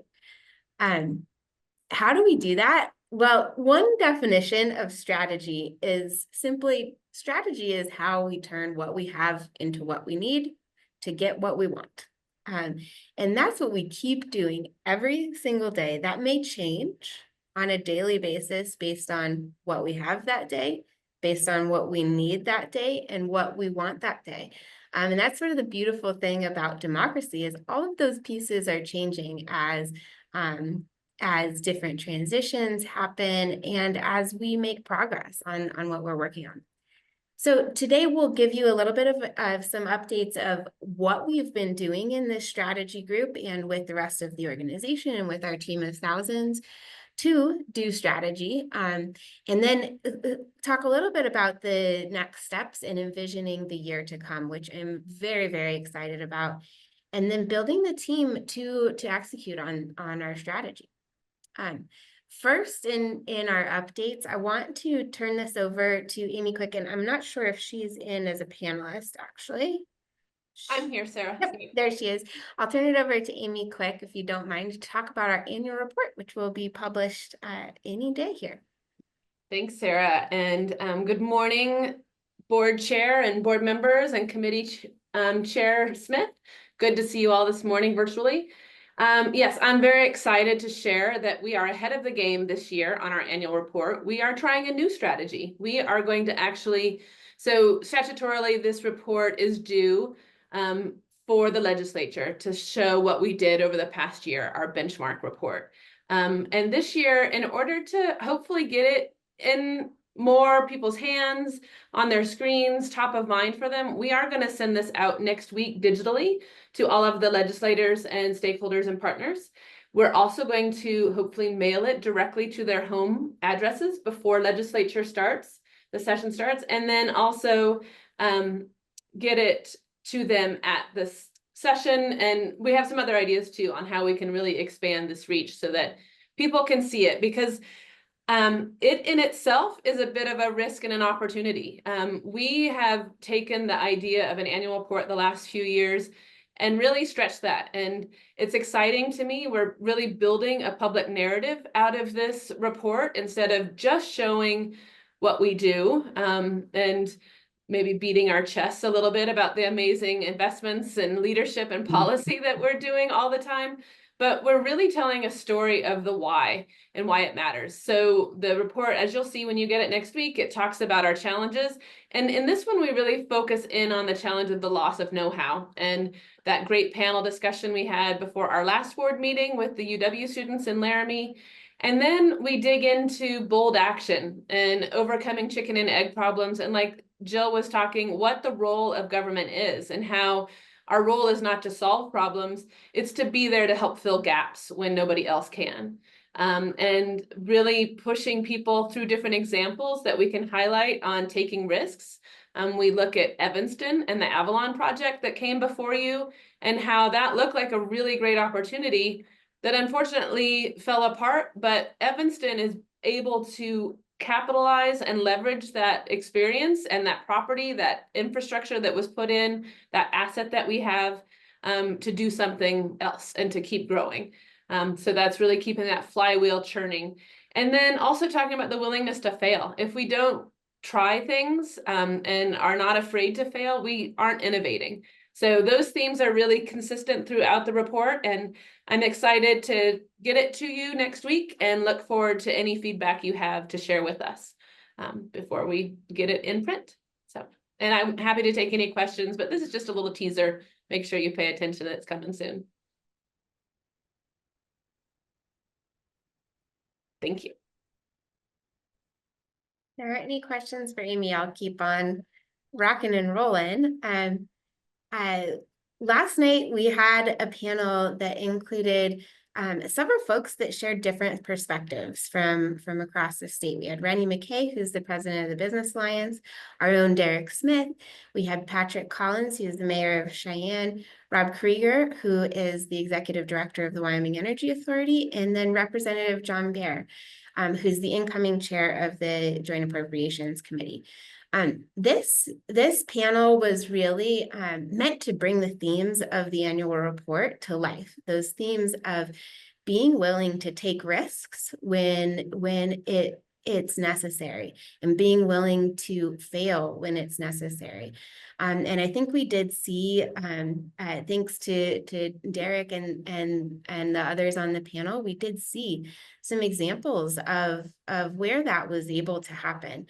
And in and of itself, it can feel like a risk. It might have felt like a risk to some of these people in this picture to be on this panel and to talk with people who maybe they don't agree so much with. And to Derek's point, it can feel like a risk in his introduction. It can feel like a risk to talk to new folks, to talk to people that you don't know where they're coming from, to talk to people who have very publicly said, we don't want the Business Council around anymore. But in reality, I want to show you a little bit of data. This chart comes from a study that was done at Stanford. And what they did is they had two situations. They had a placebo situation where they showed people some political ads that didn't necessarily have a specific viewpoint. And then they showed people political ads that had a very specific point of view where where governors and other elected officials from different parties were talking about how they disagree with each other, but they want to talk to each other. And what the folks at Stanford saw is that actually that people are more drawn to leaders of their own party when they show willingness to talk with those with whom they disagree. And so even though it might feel like, oh my gosh, if I talk to people that don't agree with me, or if I open myself up to say, maybe there is some compromise between us and them, then maybe the rest of us won't like me as much. But in reality, that's not true. And I think we saw some really good things coming out of the panel last night that showed us that that risk was probably worth taking. We found some shared kind of values in focusing on what we can control and really kind of honing in on that principle. We also had some ideas that maybe we can all work together going forward on. And so I think that just kind of goes to show that that panel that we did last night is just one example of how we try to bring people together with really different backgrounds and different perspectives to share common discussions and to really work toward those opportunities for current and future generations of Wyomingites. So thanks to you, Derek, and to Josh, and to others who are able to join us on the panel last night. Another way that we are bringing folks together with different perspectives to work on these problems is through our engagement with the Building State Capability Group. You all had a chance to meet Matt and Salima from the Building State Capability Group at our meeting in May. And we're nearing the end of our second cohort of folks who are working through the process of problem solving that the Building State Capability Group has developed and has worked with and trained folks in countries across the world. Right now, the groups who are working in the Building State Capability engagement are working on three very, very big problems. Workforce, there's more detailed problem statements around these. Workforce, Wyoming's fiscal system, and then housing specifically in Laramie. Each of these teams are, like I said, it's nearing the end of the engagement, the official engagement with Matt and Salima, but each of these teams are planning to continue this work going forward. And there is more work to be done. We've seen that there is that these groups are extremely effective in taking steps, and that they're extremely effective in catalyzing the next thing. We've also seen that we've got sort of more demand, and specifically more demand in the upcoming year for this program. So we want to continue on with this. One of the things that we are, maybe a tension that we are really kind of honing in on with Matt and Salima is how do we leverage all of this work that we are doing without kind of starting over every time? And so that's something that we've been puzzling through with Matt and Salima. And so far, what we have thought about as a solution for that is to, in this next year of continuing this work, this important work, is to, before we move into the next phase of PDIA teams, of these problem-solving teams, we want to work to synthesize what we've learned so far, including all of the work that we've done with Building State Capabilities teams, the work that we have done with the Harvard Growth Lab, the SEDS, the work that Amber is doing at A2A, synthesize all of this information, and then create some narratives that help bring others into these teams in a way that sort of catapults and leverages, gives people a jumping off point to either work in PDIA teams, work on more problem solving, really structured problem solving. Maybe there are some where more research is needed. Or maybe there are some where a coalition is needed. We have some solutions developed, and really what we need is to implement those solutions and build buy-in and build coalitions around them. So that's what we're kind of envisioning for the year to come, for 2025. To do this, we're building a team around this. So currently we are hiring an economic policy and research advisor. As you all know, we have had the privilege of working with the Growth Lab on to enhance the rigor and the discipline and the analysis that goes into our work at the Business Council. That I think we've really shown some progress with that, especially what comes to mind is in housing, creating some momentum around decreasing regulations to unlock those markets. And what we have seen from that is that's really useful. So we want to start to build capability in the Business Council to do that sort of rigorous and analysis and policy research. And so we are hiring for a role for that within the Business Council. This isn't meant to replace what we learn from outside folks, because the Growth Lab has a team of about 40 people. They also provide a third-party perspective, which is really important. But what we want to do is make sure that we have some of that analytical capability in-house so that we can translate really effectively between third-party folks and the folks who are doing the work on the ground. We're also working hard on inviting others to our team of thousands. So the annual report, which Amy talked about, is a big part of that. And also our one-on-one interactions with all kinds of folks across the state, including incoming legislators, including legislators who are more veteran, including local leaders, including people who are maybe don't have titles of local leaders, but are leading in their community through the academy, through engagements at different events, through teaching classes at the university, through all kinds of different means. We're bringing people into our Snowflake and growing that coalition.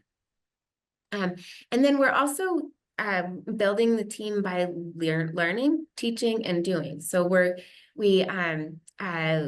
implementing a little bit more structure on training at the Business Council that includes some of the kind of core principles and philosophies, and as well as practical tools and methodologies for everybody at the Business Council, whether you've been here for a long time or whether you're brand new. We have a few classes that we are encouraging everyone to take so that we all kind of speak a same language and use the same things. And then finally, continuing to build this team, I do have an ask for you all today to approve some extensions for our contracts with both the Growth Lab and with the Building State Capabilities Group. Before I talk nitty-gritty in contracts, any questions on what we have been up to over the last few months? Ms. Tomasi, fire away. I do have a question, Sarah. I know that you and Ron and Josh and Derek have been doing amazing work going and visiting all the folks that you mentioned. So how are you approaching this project? Do you have a process of, okay, we're going to do the legislators first, then we're going to do city people? How are you doing this? And what's your timeline? I mean, this is a huge task. Yeah. Well, Mr. Committee Chair and Ms. Tomasi, this is a really, really great question. The way I'll answer it is that, we're not trying to promote ourselves. We're not trying to sort of get everybody on board completely. we're really trying to build relationships and get to know what others want and what others care about. And so the way that this goes in reality is you start with the people that you have relationships with. And from there, your snowflake can grow. And so it's a little bit more organic than, a spreadsheet of here's who we need to talk to first. It's really an effort of sort of growing the snowflake where we have the relationships and kind of showing up in a really real way and not defending ourselves, not promoting ourselves. And that we've seen it seems to work because we're really seeking to understand, and we genuinely are. We're not trying to defend ourselves or promote ourselves. So I think that's how I'd answer that question. Ron may have a better answer for you there too.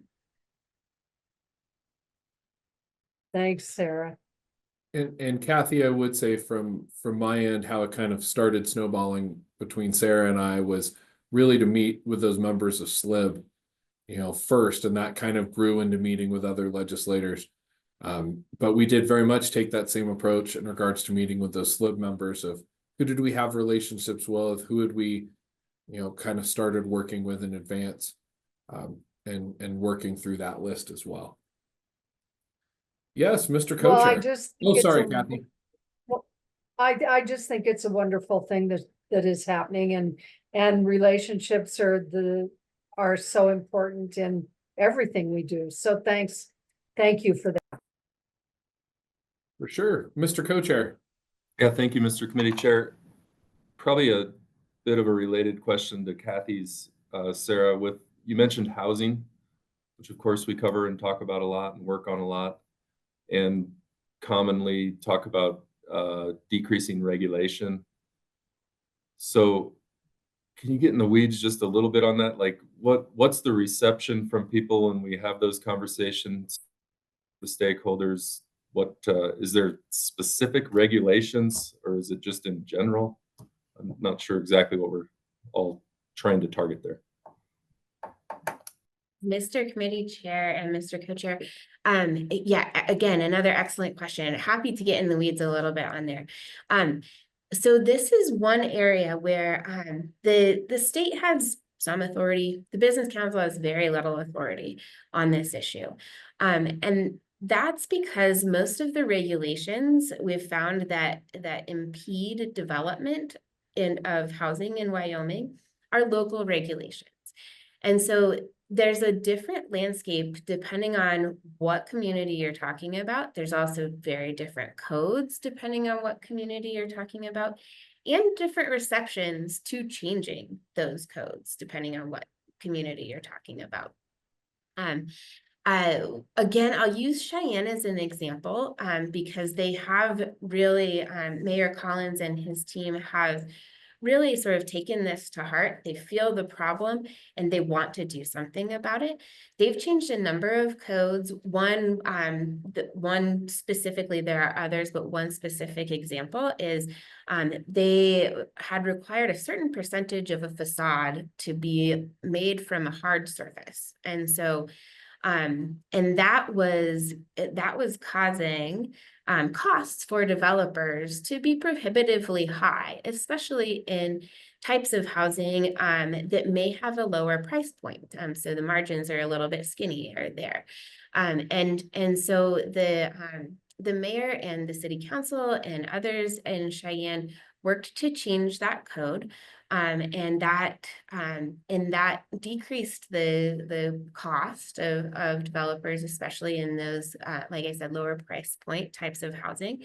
And from that, the mayor talks about seeing some increased interest from developers. And in fact, one apartment complex, I believe it is, was able to be built after that code was changed. And so we do see some tangible results coming from this, seemingly esoteric economic research as it started out.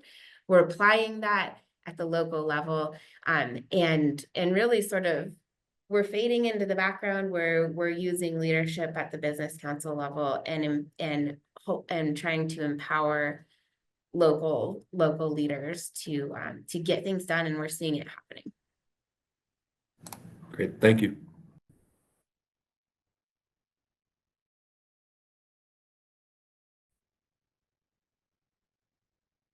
Ron, welcome in.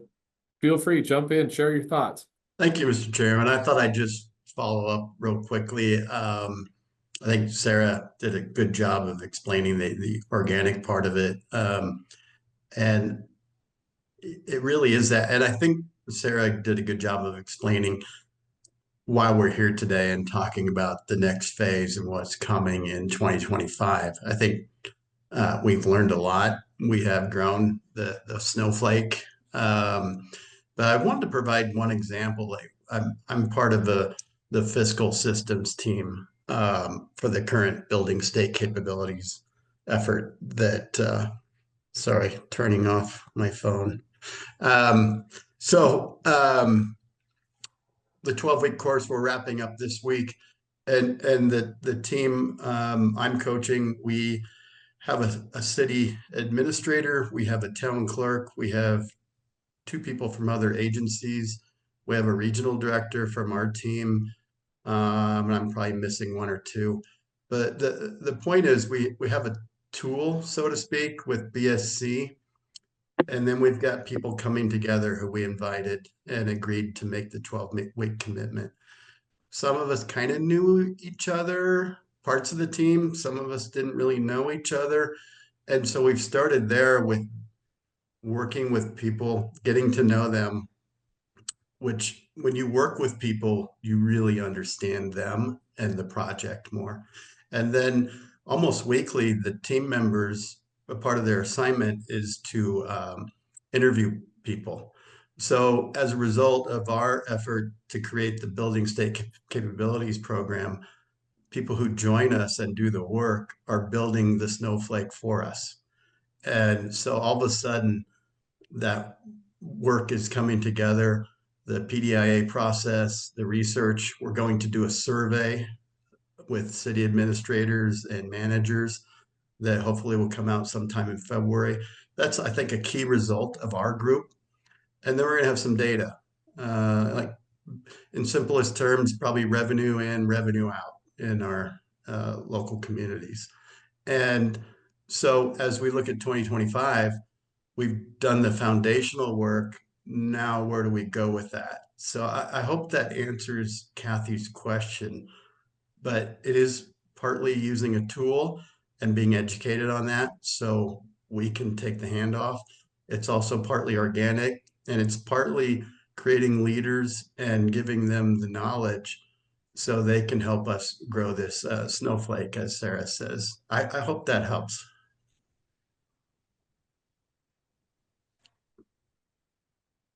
Thank you. I think it does to me. Thank you very much, Ron. I saw Kathy nodding her head along too. So, Kathy, your hand's still up. Did you have another question, or is it still just hanging out there? Okay. Co-Chairman Smith, this is Elaine Harvey. My whole screen is different than it's ever been. I don't know, my phone, my computer, I don't know. Not very technologically advanced. I'd like to go back to the building of homes in communities and the regulations that were removed, and then homes were built after regulations were changed. I want to know how the community feels about the houses that were built. Are they pleased? Do they feel like they're up to the quality or standard? Do they feel like they're growing more low-income housing? What was the community response to the homes that were built following the changing of the building codes, the rules? Mr. Committee Chair and Ms. Harvey, excuse me. I think I'm a little bit out of my element here. As I said, we try to encourage local leadership to take on this.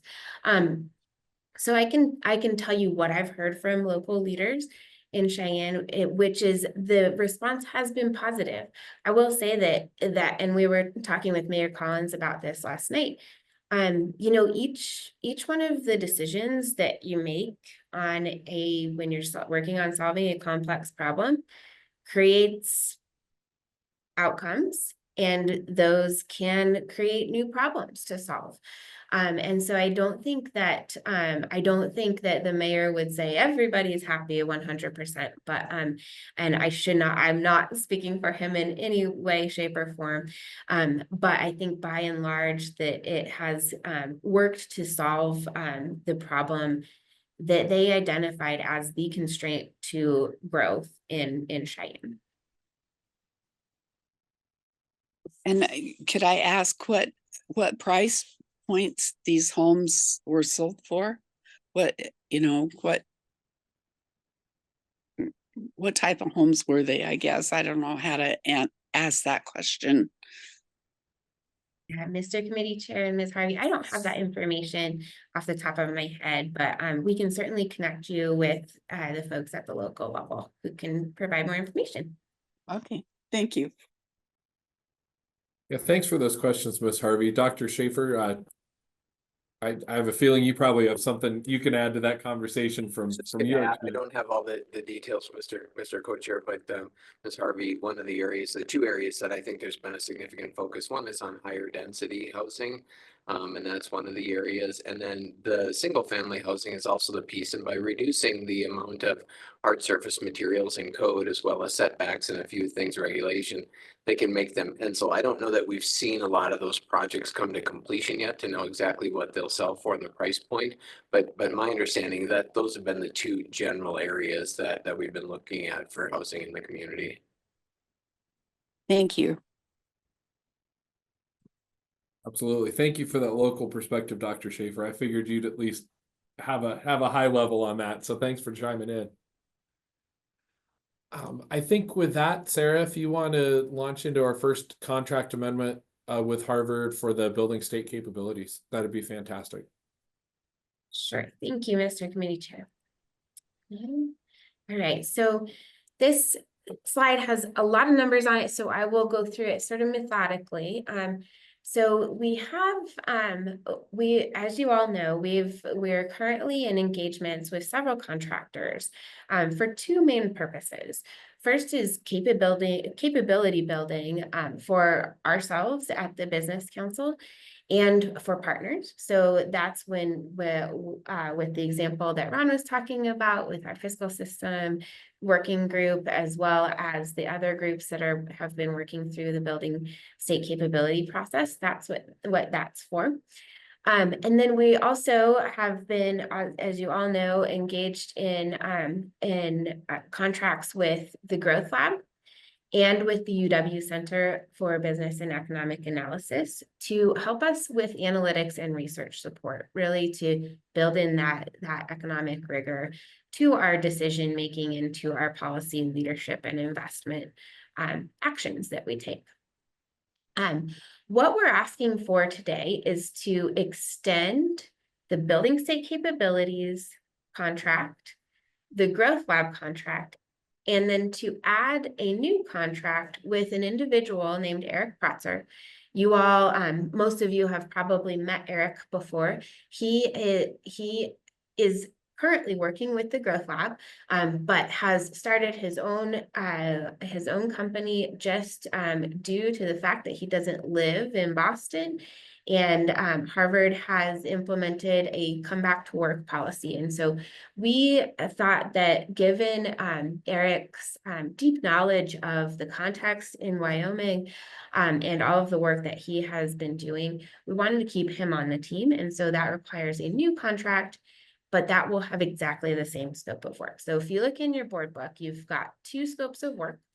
One is for the building state capabilities group in that contract extension.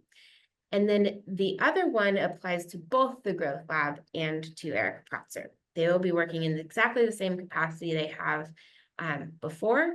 It's just two separate contracts because they are now two separate entities. We will continue our engagement with the UW Center for Business and Economic Analysis.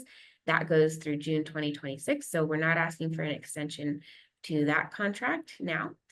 And so the total that we're looking at, just adjusting my monitors here, the total extensions that we're looking at is $480,000 for the Building Safety Capabilities Group, $384,656 for the Growth Lab, and $99,583 for Eric Protzer. The $480,000 for capability building with the Building State Capabilities Group will come from remaining ARPA funds. That's about $50,000 of remaining ARPA funds, and the rest will come from Business Council budget. The Growth Lab will come from Business Council budget, and Eric Protzer will come from Business Council budget. So in total, what we're asking for is almost $1 million, $964,239 in addition to what we have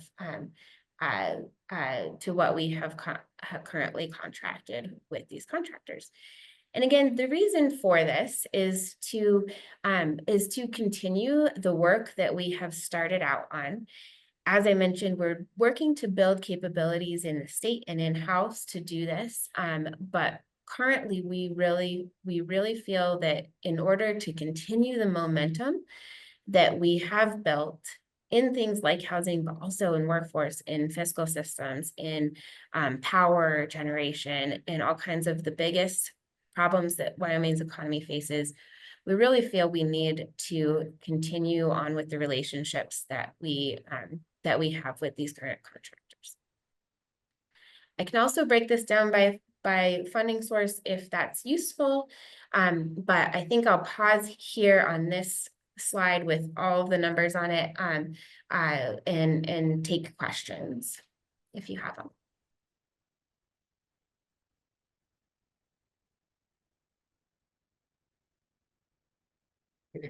I'm not seeing any, but just want to confirm with the board if anyone's got any questions before Sarah moves on. Okay, I'm seeing some shaking heads no, Sarah, so I think you're all right for the moment. Good deal. So what we're asking for and what our recommendation is for the board to approve the use of funds for for proposed extensions and scopes of work contingent on AG approval.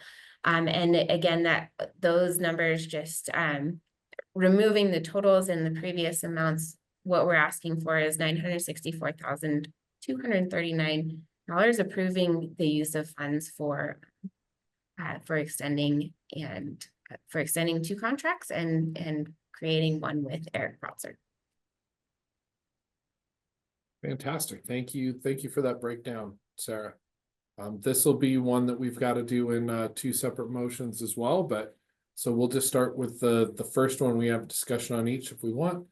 Could we have a motion, please, to accept the staff recommendation to approve the amendment to the contract with Harvard for the Building State Capabilities Project? That's the one here, the $480,000 fund you see on your screen.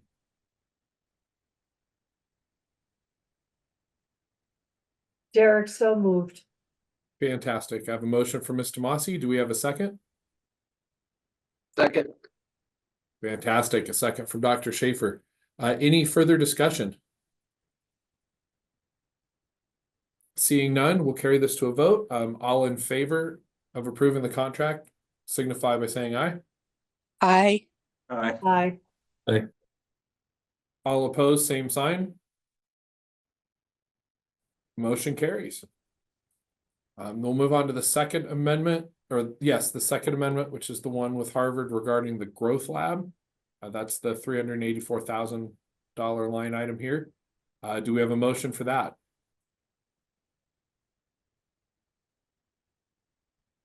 I'll move approval. Fantastic. Thank you for the motion, Dr. Schaefer. Do we have a second? I'll second. Fantastic. Thank you, Ms. Atkinson. Any further discussion? Seeing none, I'll move to a vote. All in favor signify by saying aye. Aye. Aye. All opposed? Fantastic. All opposed, same sign. Okay, motion carries. Sarah, I see you have your hand raised. I'm also looking at the agenda. Do we need to move for Eric as well? Mr. Committee Chair, we do not. I just wanted to clarify that that is under $100,000, not conveniently. So really, we didn't do this on purpose, but that does not require board approval for that contract. Fantastic. Well, I'm excited that we're moving forward at all three of these, and I think it'll be great for the year to come. So with that, I will hand this back to you, Mr. Co-Chair. We're only running a little behind, but I think they were all very worthwhile discussions. All right, I agree. Thank you, Mr. Smith, and thank you to the strategy team. We've reached our morning break, so let's take that break now, and let's jump back into this at 10:35. 10:35. Thanks, everyone. Perfect. Just going to check on the recording. So welcome back. We'll call the meeting back to order. The next committee we have is Investments Committee. Mr. Law, committee chair, couldn't be with us today, so I'll jump in on Investments Committee today. And our first item of business is the quarterly SBIR report from Startup Grants Manager Brittany Faulkner. Brittany, welcome.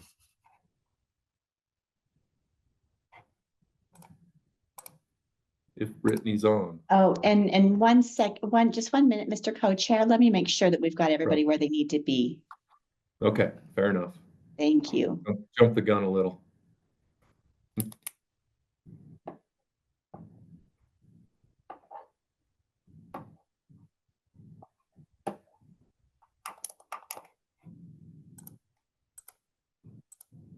All right. Can everybody hear me? We can hear you, Brittany. Welcome. Okay, thank you. Sorry, my video is not turning on. I apologize, but I am here. Mr. Co-Chair, if I might do a quick introduction of Brittany as she's getting her camera figured out. Would much appreciate that. Thank you, Bert.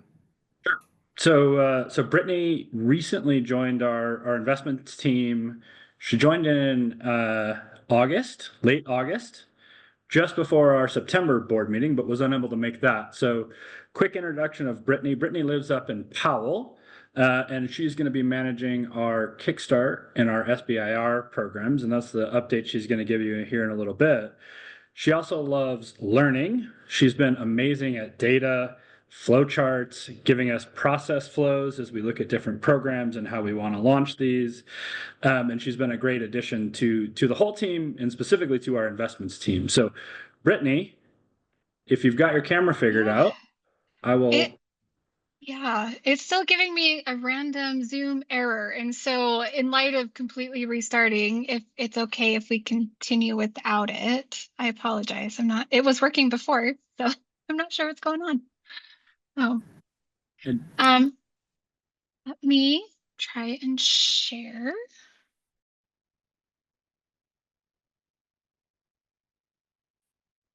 All right.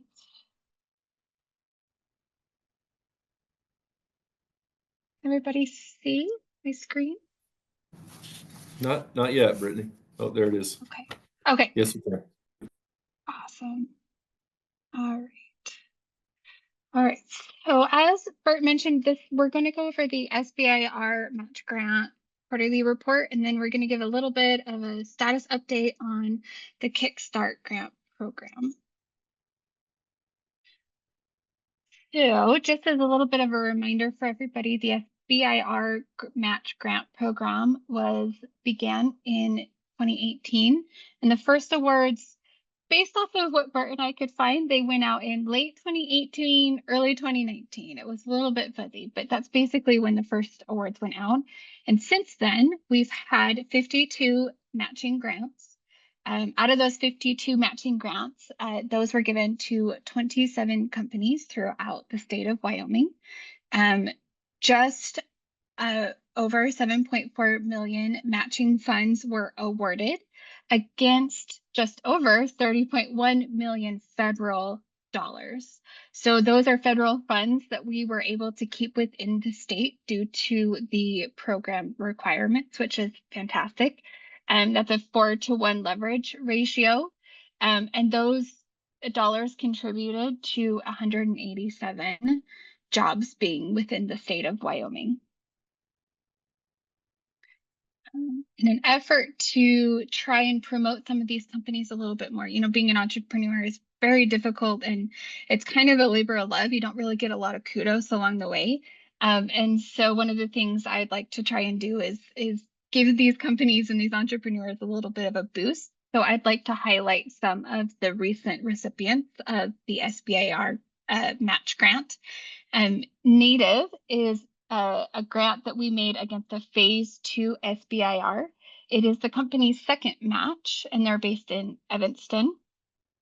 Rizono is a phase 1 match that we made, and they are a company based in Evanston. No, sorry, Laramie, excuse me. They're based in Laramie. And this was their 4th and last match. They're actually a repeat awardee. Forest State is also a repeat awardee. We awarded their 4th and last match, phase 2, and they're based out of Cheyenne. And Acadian this was their 3rd match. They were a phase 2, and they were based in Laramie. I wanted to highlight some of the distribution of agencies, the federal agencies that these match funds are being awarded against. As you can see from this chart, the majority of the federal awards that we support are the National Science Foundation and the Air Force, with NASA and the Department of Energy coming in right after that, but there's a pretty big gap there. And then between all of those agencies, we had, surprisingly, a 50-50 split of phase 1 awards and phase 2 awards, which was kind of interesting. So I'll pause here. This is the end of the quarter report for the SBIR match grant program. So we'll take any questions that anyone might have. Thanks, Brittany. Any questions so far? Not seeing any, Brittany. Go ahead. Awesome. I think, Bert, remind me, this is where we need to motion? Is that right? Yeah. We have an action on the acceptance of the SBIR quarterly report. Sure. Okay. Okay, I'll check one last time to see if there are any other questions or any questions. If not, we'd look for a motion to accept the quarterly SBIR report. So moved. I'll second that. Thank you, Dr. Schaefer and Ms. Tomasi. Any discussion? All in favor, say aye. Aye. Aye. Aye. Aye. Any opposed? Motion carries. Okay, Brittany, Kickstart update. Yeah, thank you. So there is an update here. So when this slide was made back for the committee review, the plan was to have applications open on the 25th of November. That did happen. The website was launched on the 25th, and the actual application was opened shortly thereafter. In true program launching form, however, we have run into a few issues with the application. So the website is still up. The requirements for applying to the program are still available. The templates, the forms, everything that's needed for applicants to successfully apply is still available. The application itself, though, is not linked on that page. I have taken it off. I'm working with Ben Peterson and our Salesforce consulting team to get those application issues resolved. I'm hoping we'll have it back open by the end of this week, but we'll see. We do have a couple of backup plans, on the table to consider if we cannot get it back open in time. But just that update right there. The plan though, as of today, is the first awards will still be announced at the next board meeting. So in February of next year, we will plan on announcing those awards. Going forward, the plan still is to have 4 cycles per year for the program with 3 awards per cycle. And each award will be between $5,000 and $50,000. Pause for questions if anybody has any. Any questions on the Kickstart program? I have one, Eric. Yes, Kathy. This is Kathy. So did you get any application? It sounds like there was a little adjustment period starting. So Brittany, did you get any applications to start with on November 25th? Thank you for that question, Board Member Massey. Yes, that is how we found out that the application itself was not working. We had quite a few people that were trying to apply, and they were able to start, but they were not able to get beyond a certain point within the application. So we did have 4 or 5 people on that day that we launched, excuse me, that tried to apply. And that's when we discovered the issue. So. Okay, thank you. That's good. That's good you discovered it. I just have a comment also. Brittany, good luck working with Bert and Gordon and Rylan. You're going into a rugged group there, but they just got some accolades as great startup people. So I was really proud to read that the other day, and congratulations to all your team. So thank you. Thank you for that. Thanks, Kathy. Mr. Brown. Yes, so Brittany, I see 3 awards per cycle, and so if you have 25 or 50 or whatever the number, so do you as a staff make the initial cut and then some number comes to the board, or how will that work? That's a great question, Board Member Brown. Thank you for that. So yes, the initial plan is that we will have the application open only for a specific window for each cycle. And out of that application window, an internal WBC team will narrow those applications down from whatever initial number that is, say it's 20. We will narrow those down from 20 to 5 semifinalists. Those 5 semifinalists will meet virtually with a panel of investors, and the investors will then judge their pitches, very similar to a pitch competition held elsewhere. From those pitches, the investor panel will narrow those 5 applications down to the final 3.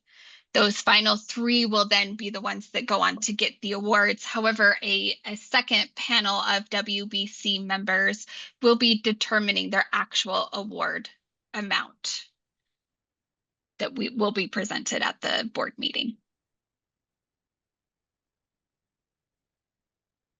Okay, thank you for that information. Yeah. Great. Are there any other questions on the Kickstart update? Okay, with that, we'll move along. Brittany, thank you. Nice job. Welcome to the team. It was nice to hear from you, and we look forward to seeing you next time. Yeah. Yes. Thank you so much, everybody. Thank you. Next up, we have the YVC fund update. Gordon, good morning. Morning. Can everyone hear me all right? Yes, we can. All right, my video just shut off mysteriously there, so my apologies.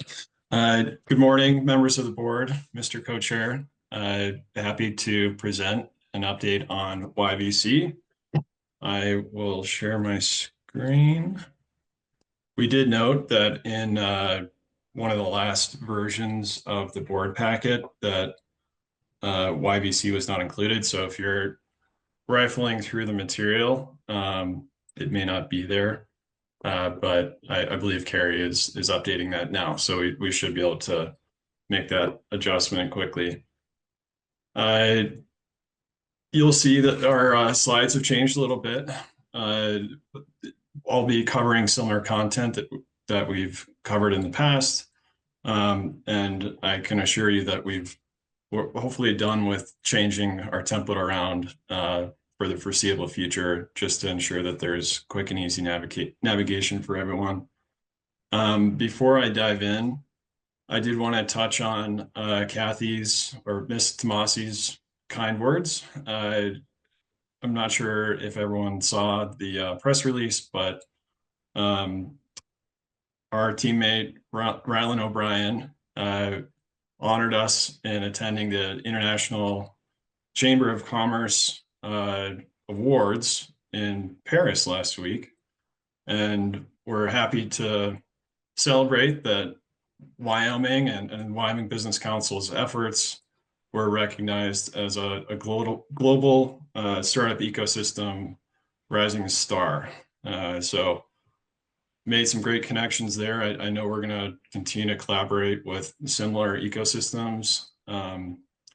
And it's just a really good piece of evidence that we are making real progress and people are taking note. So to jump into our key metrics here to date, YVC funds have been invested in 9 different companies across the state. Our average participation in each financing round is below 20%, right about 19.5%. As a reminder, Treasury guidelines will permit us to invest up to 50% in financing rounds. However, we like to target 20% because that is strong signaling in terms of private funds, private investors, public validation for our investments. There's an adage in venture capital where the more checkbooks at the table, the better. And it's always good to have more support for the companies that we're investing in. Our leverage ratio is 7-to-1. That's private capital to our funds. Our long-term goal for the program is 10-to-1. So we're very, very pleased that we're so high so quickly. Because even though we can't invest past financing rounds above 20 million, as companies continue to grow and have larger financings like those, that'll actually count to our overall leverage ratio in the future. So this could very quickly change, where if some of our portfolio companies raise 30, 40, $50 million in the next 5 years, our leverage ratio will go well above 10-to-1, being the Treasury target. The total at the bottom, I know Mr. Durrell can be a stickler on some basic math problems, so I assure you this math is correct. It's just rounded so that the private capital invested plus our YVC capital invested is now totaling nearly $90 million going into startups across the state. So very large impact, and we continue to see line of sight to making no promises, but within the next year, having that go north of 100 million. Our quick map on investments to date. We have directly invested in 8 companies now and have 1 partner fund, being Breakthrough Venture Capital based in Casper. There is intentionally a black box here because we just closed recently on our 8th investment. That is not yet public, but we're working with that team to have a press release and celebrate that soon. Co-investors to date, these are just some of the notable funds that we've co-invested with, but you'll see that these stars continue to expand all across, frankly, North America, because we do have a lead investor out of Canada.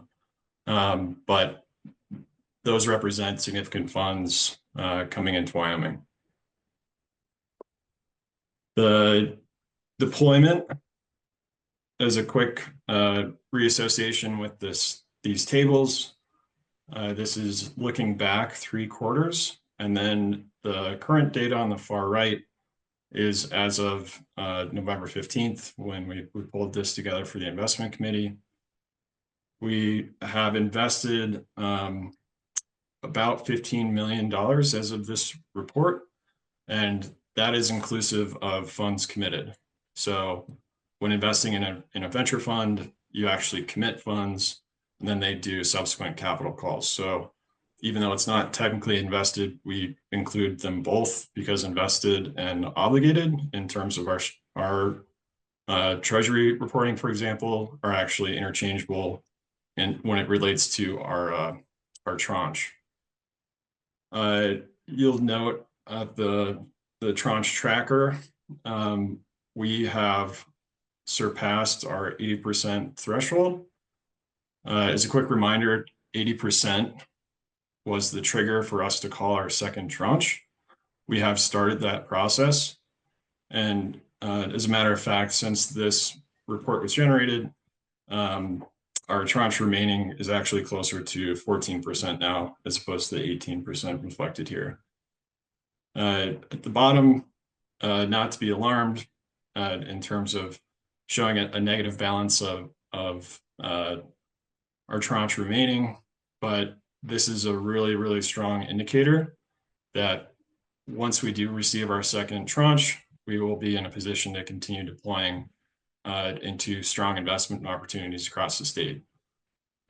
One other small piece there on that asterisk, that does include additional venture funds that we're looking to partner with. So again, even though we may commit funds, it's not a hard requirement that we have all the funds already pulled down from our second tranche, again, even though we are in that process. Lastly, we have finished our deal flow report. That is something that I know we've discussed in the past. At our previous board meeting, I guess probably the 2 past board meetings, we talked through some of the metrics that we were seeing from the data over the past 5 years. We have now encapsulated that into a report with the kind help of our marketing team and the help of 3 Elephant. But you can find this online. This is not the final version. That final version is prepared. It will likely be available the next day or so. And we do note that having the finalized version of a 2024 deal flow report 1 month before, 2023, 1 month before 2025, this is really the basis of how we want to have our cadence or our information captured and shared going forward. So when 2024 does end, we expect to generate a report similar to this, except in the first quarter of 2025 as opposed to the fourth quarter. But I think the big takeaway there and the reasoning behind why we do it, I like to go back to the Steve Jobs quote, where you can only make sense of things connecting dots, looking backwards as opposed to forwards. So these will continue to be our dots, our pieces of insight that we can share out, celebrate, and continue to bring more people to the table. With that, unless Bert has any other comments to add, if there are any questions, happy to take them. Kathy. Hi, Gordon. Hey, I do have a question. When you're talking about the different tranches, the second tranche that you can can dig into. Is it time-based or is it need-based? I don't remember when we were talking about this, what the deal was. If somebody needs some money and we don't, can we go into that second tranche? Yeah, so just as a quick recap on the structure, we try not to get into the details on the tranches too much when it comes to working with founders, because frankly, that shouldn't be any concern to them. But for all of your purposes, our fund, or our SSBCI funds, are a little less than 60 million, and that is broken up into 3/3. So you can think of it as effectively $20 million tranches. Once we were awarded the first tranche, and upon receipt, that started a 3-year clock for us to invest or obligate those dollars. So by calling our second tranche now, we are actually a year ahead of schedule, but it's not a matter of, it's planned to take 3 years to deploy. 3 years is just the backstop, because if we were to get past year 3, we actually have to deobligate some funds, and that would make our subsequent tranches smaller. So maybe to your question, when we do receive the second tranche, which typically takes 2 to 3 months, that clock will start again. So it'll restart for another 3 years. And then if our current cadence continues, it's very possible that we could deploy that second tranche in another 2 years. And then that would just ensure that third tranche not be impacted, and that we have the ability to invest that full award amount into our state. And Kathy, Thank you. That explains, that helps. Yeah. I'll add real quick, Kathy, that when we get the second tranche, it does start a new timer for 3 years, but our Treasury guidance says we have the full 6 years to expend that. So we're actually adding a year to be able to expend the second tranche. Okay, it sounds like you won't need an extra year, but yeah, thank you. Fingers crossed. Mr. Brown. Yes, thanks. Gordon, essentially my question, but the drop dead, if you will, drop dead deadline today is 6 years out. Is that right? So it would be 6. I guess do you mean in terms of the second tranche? Well, or the program as a whole? Well, really, my question before Kathy's, and you answered a lot of it, but the final, if you will, if that's a correct term, the final date for all the tranches, I guess, is in a way is unknown. Yeah, I believe it's and Bert may be able to answer this better. It's a 9-year program from our start, and we kick things off at the beginning of 2023. So, I guess that puts us out to 2032. Okay. And Mr. Brown, Mr. Co-Chair, I think it is a 9-year program. There are some details in there. Treasury only has control for 7. They're working on statutory changes to extend their control to 9, but it is currently stated as a 9-year program with 3 years per tranche. Those 3 years, we don't have to get to 100%. We have to get to 80% by year 3, year 6, and then past that, because they sort of lose control, there's no mechanism to deobligate after their control ends. Does that help, Mr. Brown? It does. Thank you. Yeah. Any other questions? Otherwise, happy to hand it back to our co-chair. Yeah, I'm just glad to hear that it is a longer rather than a shorter period. To give obviously us or well, others as well, but more latitude with respect. Thank you. Exactly. Good, thank you. Are there any other questions on YBC?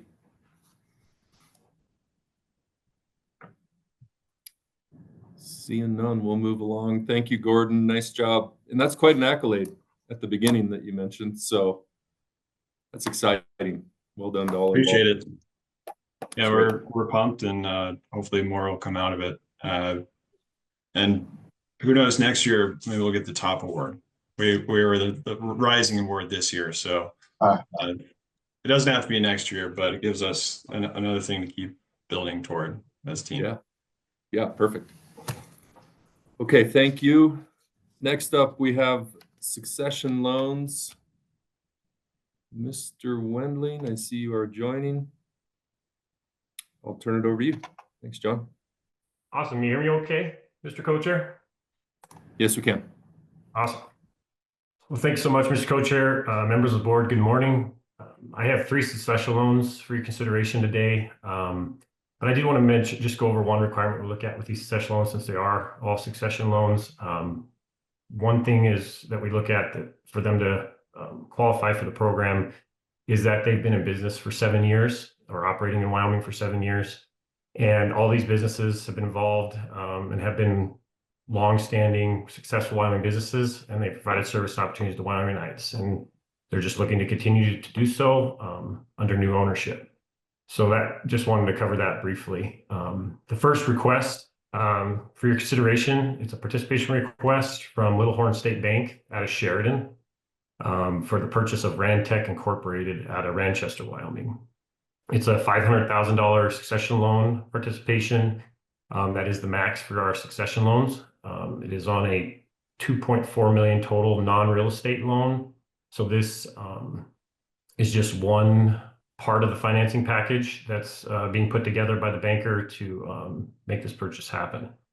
The bank will be at 8.75%. We are proposing a 5.75%, which will provide a blended rate of 8.13. That's a 5-year fixed for that. Rick Bilodeau is the borrower. He's a longtime employee, has been managing the business for over 10 years.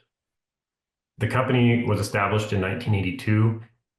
It manufactures, mixes, and sells a wide variety of industrial grade water-soluble polymers, including guar gum, cellulose gum, polyacrylate, and starch. These polymers have many industrial applications, including erosion control, mineral processing, food processing, paper manufacturing, to name a few. They basically help with thickening, stabilizing, absorbency, bonding, and also work as a tackifier. A majority of the company's revenues is from guar gum and guar blends. Guar gum is extracted from guar beans based out of India and Pakistan, and have a thickening and stabilizing property that are useful in a multitude of applications. 10% of the company's sales and are international, with the remaining 90% domestic, and most of those are out of state. Staff found no concerns with cash flow analysis or the risk rating. There is more information detailed on the credit memo in your materials on page 146, but staff is recommending the approval of this succession loan participation of $500,000 with Little Horn State Bank in Sheridan to the borrower Rick Bilodeau for the purchase of Rantech Incorporated. I'm happy to answer any questions in regards to this loan. Thank you, John. Are there any questions from the board?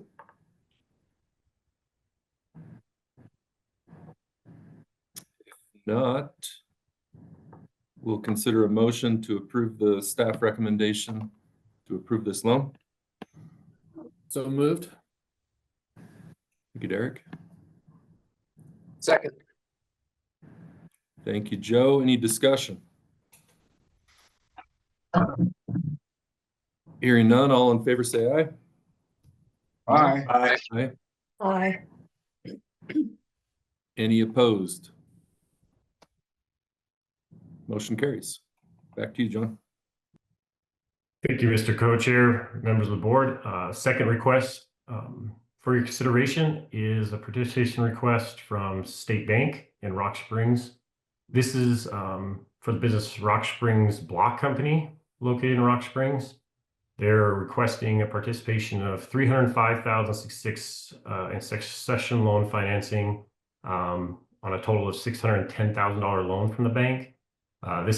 We're half in on this loan, but there is also a seller carry on this as well on this part of this acquisition that doesn't really matter to our participation, but just more for our analysis on the loan. We did take that into account as we looked at debt service and those sort of things. The bank will be around 8% on that participation on their bank side, and we're proposing a 5.25% on our participation. It'll be a 7-year fix. Mr. Bud A. Smith will be the borrower. He's a 15-year employee and has been managing the business for the last 6 years. The concrete block manufacturing company was created shortly after World War II. The current owner, Mr. Larry Collar, purchased the concrete company with his father in 1971. They built a new plant and began production of concrete products for underground mines. In 1990, the Collars worked with FMC to produce a roof support system known as mine crib blocks for the underground mines, and still supply 2 of those companies today. They also produce median barriers, parking blocks, and custom pads for oil and gas industry. We found no major concerns with the cash flow analysis or risk rating. There's more information detailed in the credit memorandum in your materials. And staff is recommending the approval of the session loan participation of $305,066 with State Bank in Rock Springs to Mr. Bud Smith for the purchase of Rock Springs Block Company Incorporated. And I'm happy to answer any questions regarding this loan as well. Thanks, John. Any questions on this one? Ms. Tomasi? Sorry, I'm asking a lot of questions today. Okay, John, how long has Mr. Smith worked at this business? Do you have any idea? Yeah, so he's been there for 15 years, and then he's been actually running it for the last 6. So very familiar with the management side of things. Mr. Larry Collar has been working with him very closely to, get this deal done, and this is who he wants it to go to. Okay, and the term of Mr. Collar's guarantor is 1 year. Is that correct? I think so. That's more. He's going to be a guarantor on the loan, yes, for 1 year. So just to make sure everything flows correctly, business is operating well. And then he's also providing a note back to the borrower. And the terms on that are similar to the banks. So. Okay, thanks, John. Good question, Kathy. No need to apologize. Any other questions? Seeing none, we'd entertain a motion to approve the staff recommendation. Mr. Committee Chair Chuck Kenyon, I'd make that motion. Thank you, Chuck. And I'll second Mr. Kenyon. Thank you, Derek. Any discussion? Hearing none, all in favor say aye. Aye. Any opposed? Motion carries. On to the next one, or last one, John. Thank you, Mr. Puny Chair, members of the board. This final succession loan request comes from Hilltop National Bank in Cheyenne for the business Trophy Creative, also located in Cheyenne. The company was established in 1964. This business specializes in screen printing and engraving, creating merchandise personalized in order across several different types of mediums. The request is for $360,000 in succession loan participation on a $1.1 million total loan. So we'll be a third of that loan. The bank will be around 6.6%. We are proposing a rate of 5.5%. The blended rate will be around a 6.25% for 7 years fixed. Shonday Ogle is the borrower and current partner in the business. Shonday is a minority owner, 42%. The majority owner, Sarah Weber, and Shonday have owned the business since 2016 and been running the business since then. and Shonda Sarah is looking to get out, and Shonda wants to keep it going. So we're helping to bring this deal together. This loan was actually set to close this fall with Hilltop Bank, and the collateral actually, the appraisal came back and the collateral was less valued than they thought it would be, the real estate itself. So they turned to the business council to help bring this deal together because of the risks of falling apart. So we were able to, with our session loan, fortunately, this was able to bring the deal together and to secure that blue sky portion of the loan to allow the bank to do the deal. The loan will provide a buyout and refinancing of partners' interest in the building's debt and equity, along with the shareholder loan and remaining business assets for Shonda to have sole ownership of the business. And I do mention the refinancing because that is one thing in our loans we have to look for or watch. We can be a part of refinancing in some of these deals, but it's restricted to only basically half, no more than half of our portion can go towards refinancing, which in this deal, there's no concerns there. Our portion is going strictly to just the blue sky, and the bank is covering all the refinancing picture on this deal. So we have no concerns there. There were no other concerns with the cash flow or risk ratings. There's more information detailed in your credit memo if you have any questions on that. The staff is recommending approval of this session loan participation of $360,000 with Hilltop National Bank in Cheyenne to Shonda Ogle for the purchase buyout of Trophy Creative LLC in Cheyenne. And happy to answer any questions you may have. Any questions from the board?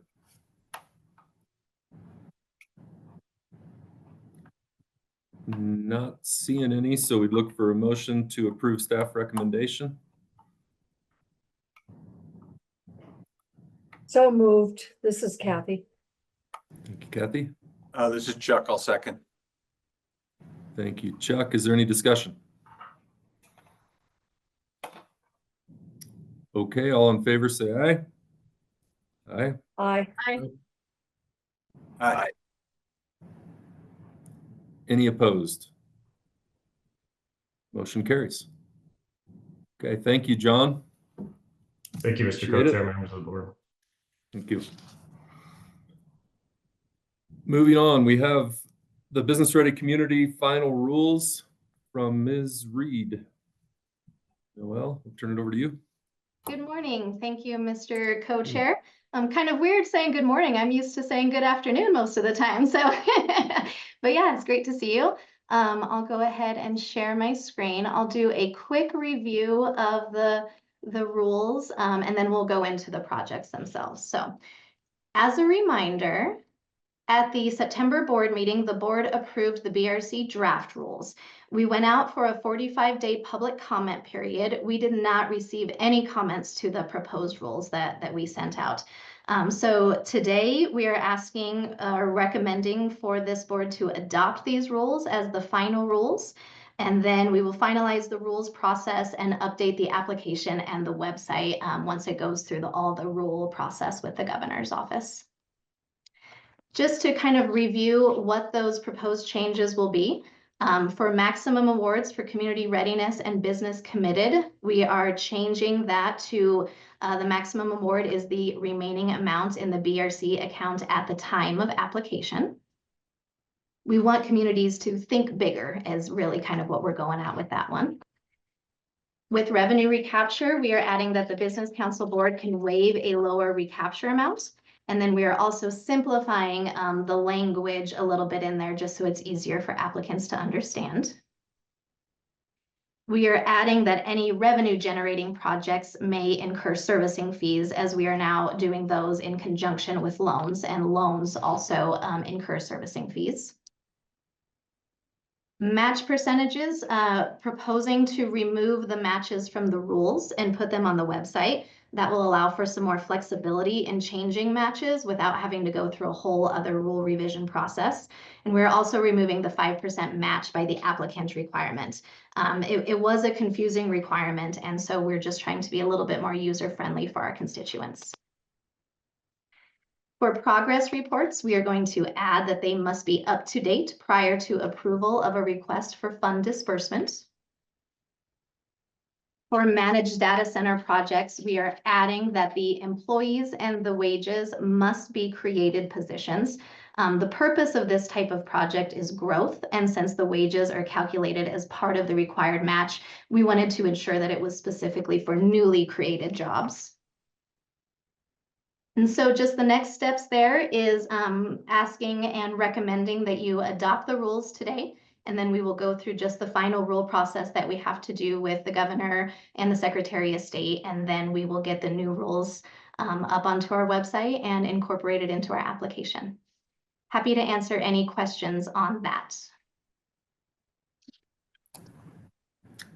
Thank you, Noel. Are there any questions from the board?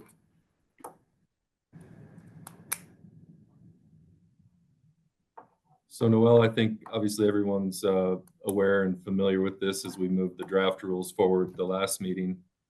And here we are today. I guess my question would be, is that unusual to not receive any public comment on something like that? Thank you, Mr. Co-Chair. It really depends. A few years ago when we went out for public comments on a BRC rule revision, we got a few comments. The very last time we didn't receive any comments that time either. So it really kind of depends, you know, what the revisions are and what the communities are looking at doing. But I think my assumption with this is why we didn't get any comments is it's pretty common, the changes that we're making, and it's kind of the direction that the Business Council and the board has been going. So I don't think it was anything surprising for anybody. Got it. Thank you.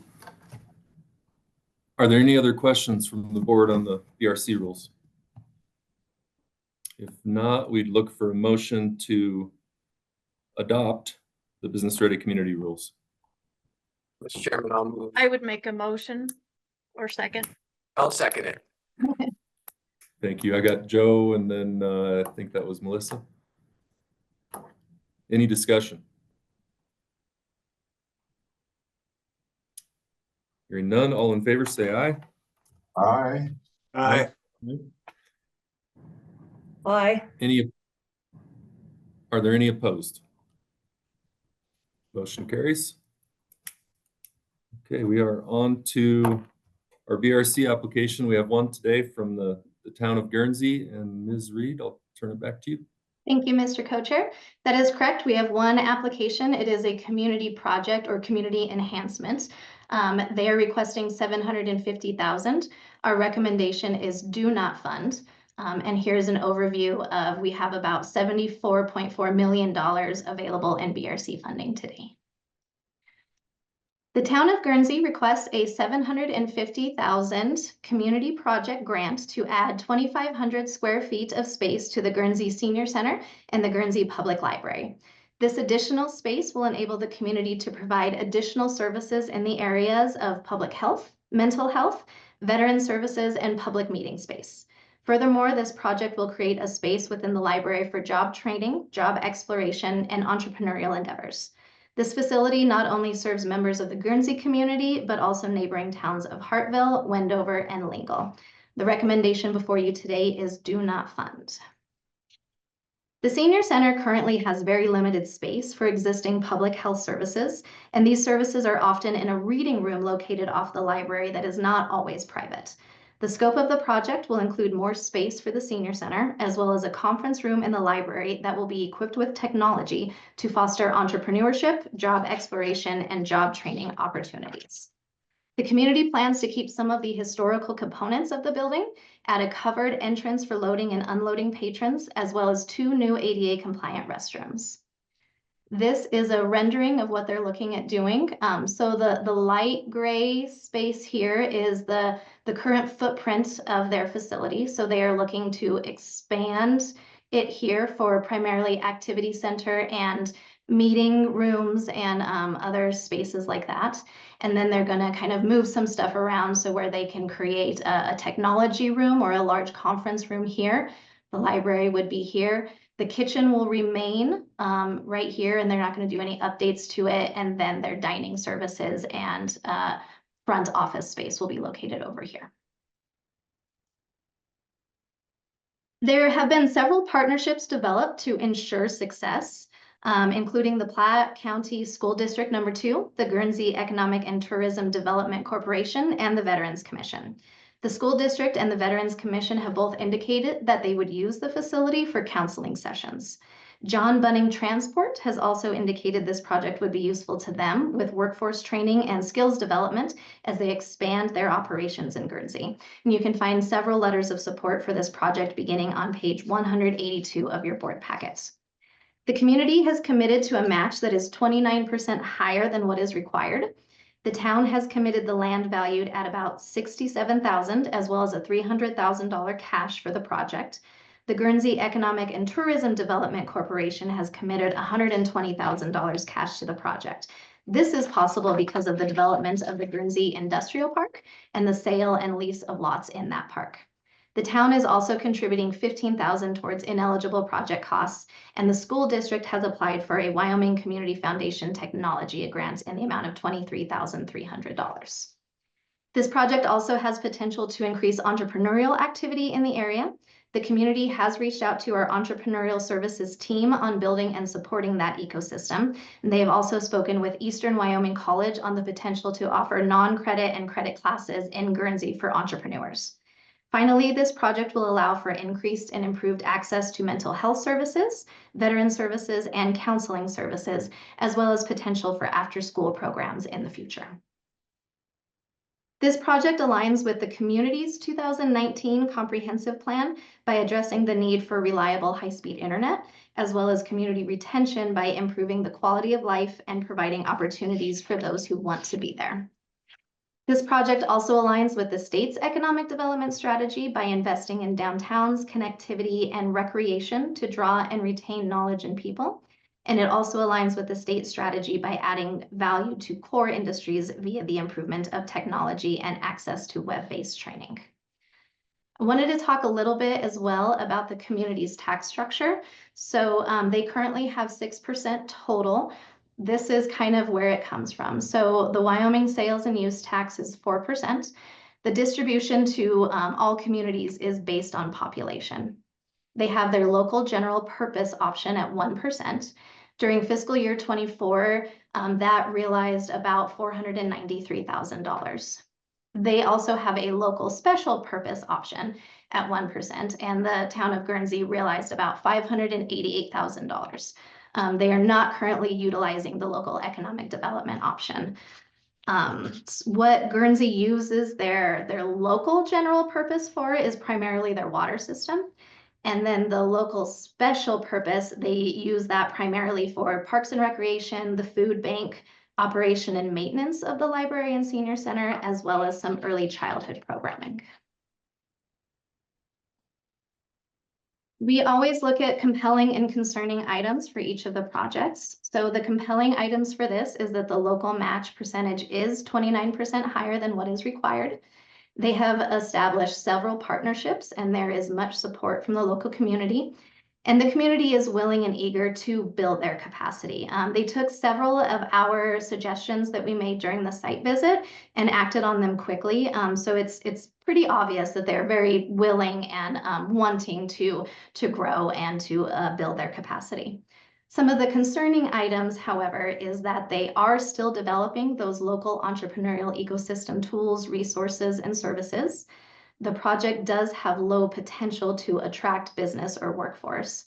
And while the desirability of a community can be a barrier to economic growth, there was little evidence that it is the barrier to economic growth for Guernsey. So we're actually suggesting that the community look at either updating its economic development plan and or going through the A2A process or something along those lines to really dive deep into what their barriers to growth are, what their current economy looks like, and how they can move forward in the future. So our recommendation before you today is do not fund. I'm happy to answer any questions, and I know that there are members of the community online that would answer questions as well. Thank you. Thank you, Noel. Before we get to the members of the community, are there any questions?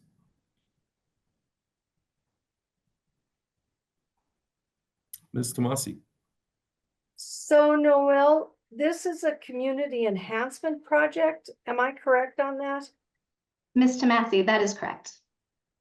And do we have a cap on community enhancement? Is there any special regulations that say we only give this much, et cetera? And if we do have a fund for community enhancement separately, how much is in that fund? Thank you, Ms. Tomasi. Those are great questions. We do not have an allocation percentage that is specifically for any of the types of projects that we have. We have a max award for community enhancement projects. Those are either 500,000 or 750,000, depending on which category you fall under. So that's kind of where we fall with the community enhancement projects. Okay, thank you. Any other questions before we move on to the community? Yes, this is Elaine.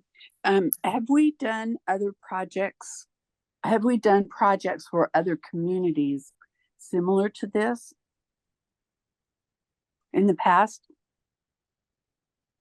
Thank you, Ms. Harvey. Some of the other types of community enhancement grants that we have received have been for trails upgrades up in Sheridan. We did fund a recreation center in Meeteetse and a community center in Bar None, but those have been the more recent projects that we have funded. Just listening to all the things that they plan to do with this building and their efforts to raise money, are there any other programs that they can go to help them finance this program? I mean, outside of Business Council, are there any other monies that are available? Thank you, Ms. Harvey. I'm not entirely sure what those programs look like. I do believe that the Department of Family Services and/or the Department of Health may have some funding available for this, but I don't know enough about those programs to tell you if this project would specifically be eligible for those or not. But I do think that there are some other opportunities that they could apply for.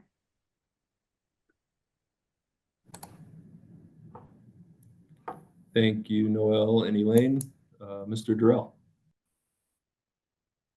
Thank you, Mr. Co-Chair. I do want to put a little bit of a finer point on the answer that Ms. Reed provided, in that our board did not recommend funding for the Meeteetse project or the Bar None project. Those were awarded based on SLIB's approval, not our recommendation. Thank you. Thank you, Josh. Okay, Noel, let's, if we have members of the community here, I'll need a little help from you to introduce them. Yes. We look forward to hearing from them. Thank you, Mr. Co-Chair. I would suggest that any members of the community just use the raise hand function, and then you should be able to speak.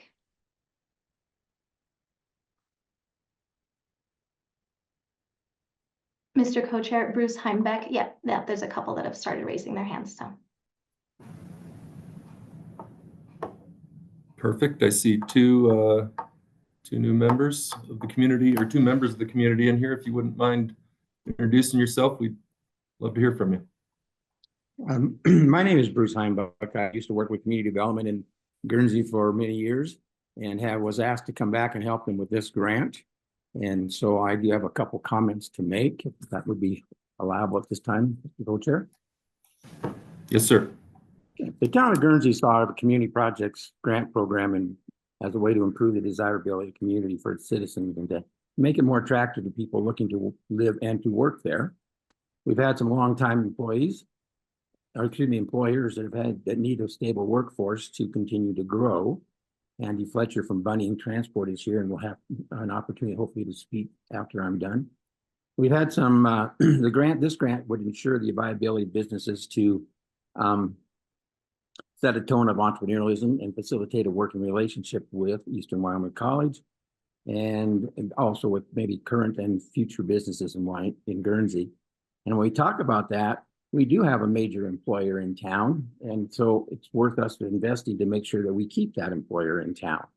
We see this grant as a way to improve young people in the current job market and help them develop the skills and training necessary to grow in their jobs and remain in the community, because youth leaving Wyoming and youth leaving Guernsey is an issue for all of us. As you can see in the information you've been given by staff, that there are many positives in the application. The town has far exceeded the needed match as they are invested in this project. And Josh Darnell earlier this morning said you can't be the only check at the table. And as you see, you're not the only check at the table today. We're funding close to 40+% of this project because we do believe in it. Also, your investment in us in the business ready community as far as getting John Bunning to come to Guernsey over 10 years ago has paid off significantly, as they now use almost 70% of our industrial park for their expanding growth, and have brought another business into the community as far as support for them. So this has been a win for the Business Council, as it's been a win for Guernsey, and we hope they will continue to do that. The letters of support do show a broad spectrum of interest in the grant for the opportunities it could provide. The community has a deep commitment to this opportunity. The grant does address economic stability for an existing business with groundwork to help potential businesses in the future. Using an existing town building and land, the expansion is a cost-effective way to better serve the general citizens of Guernsey for many public services, while incorporating a vision of future economic growth and stability in the community. So I would ask you to encourage to continue to invest in a small community in Wyoming. Thank you. Thank you, sir. Appreciate your comments. Answer any questions too. Are there any questions at this point? Seeing none. But if you don't mind hanging on, we might come up with some. So thank you. Is Andy Fletcher on? Yeah. Yes, he is. Mr. Fletcher, welcome. Thank you. Mr. Chairman and members of the board, I appreciate the opportunity. Bruce asked me to participate in the meeting, and I was happy to do so. Bunning Transfer made a significant commitment to Guernsey, both monetarily and operationally, and it's become our second home. And we remain 100% committed to anything that will help the town continue to grow and thrive. Over a decade ago, it was Bruce Heimbuch's vision of what Guernsey could be that convinced me to open a yard there. The location was ideal for servicing multiple areas of the oil field. The rail spur was available, and there was plenty of room for growth. For the first 5 years, we had 2 employees and 1 rack of pipe that never moved, but we kept the facility open because we had faith that it would work, and we have been rewarded for that faith. Fast forward to 2024, we now have over 40 acres. We have 45 full-time employees, and we generate revenues in the millions of dollars. That would not have been possible without Bruce Heimbuch's help and his vision. I offer this brief history because we have certainly seen great successes in the Guernsey area, but there was one obstacle that almost kept us from Guernsey in 2010, and that obstacle still exists and is a major concern for us going forward. And that obstacle is an increasingly shallow labor pool. Potential workers continue to move out of the area, while others find it difficult to move in for many reasons, not only the housing crisis and those kind of things, but also opportunities for their family members to join the workforce as well. Just as Mr. Heimbuch had a vision of the industrial park and Bunning Transfer's role, I believe he has a good idea about how to help Guernsey's progress into the future. In this day and age of a tightening labor market, it has become critical to have the ability to grow workers holistically. Yard hands become operators, operators become truck drivers become supervisors, and so on. At Bunning Transfer, we found it so difficult to find truck drivers and certified operators that we've started a program where we pay for our employees to attend Eastern Wyoming Community College and other educational and employment resources so that they can then better themselves. And we pay for that. It is the one way that we have to address the labor shortage that we have found is successful. Unfortunately, while we do have a consistent and stable internet connection, it does not support high-speed streaming, either video or audio.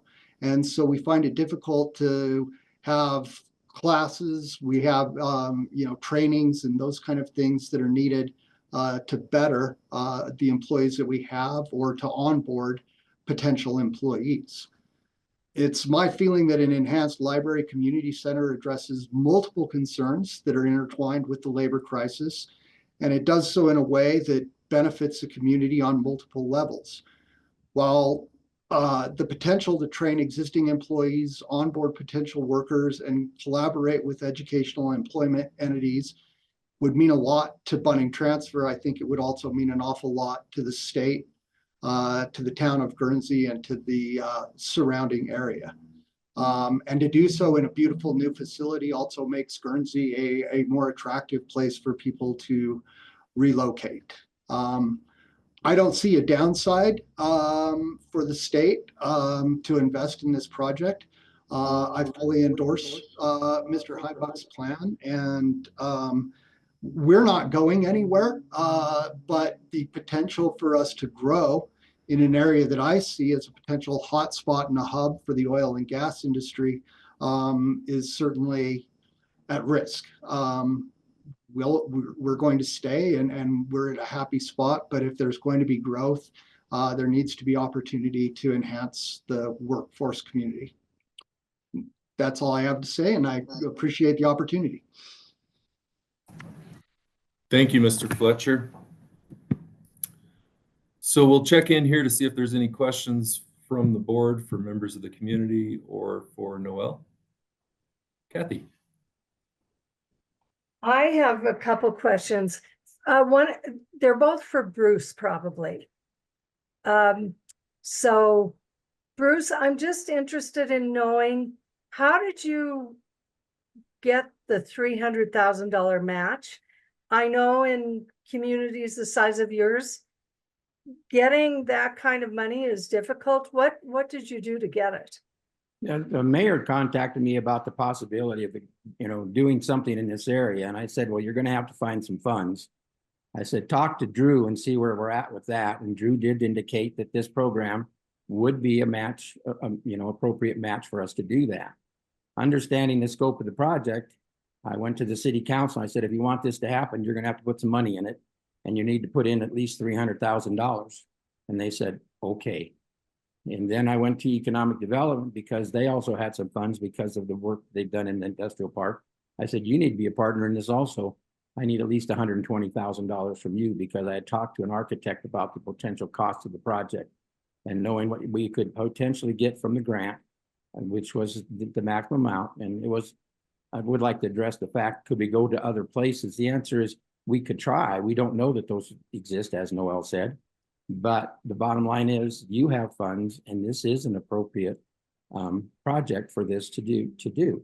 And so looking at the data from past, city plans and looking at the potential for growth in a market that needs to be done, that's how I did it. I just said, if you want it to happen, put your money in it. Okay, so this is the second part of my question, and then I'll be quiet. Oh, I'm glad to see you in person, Kathy.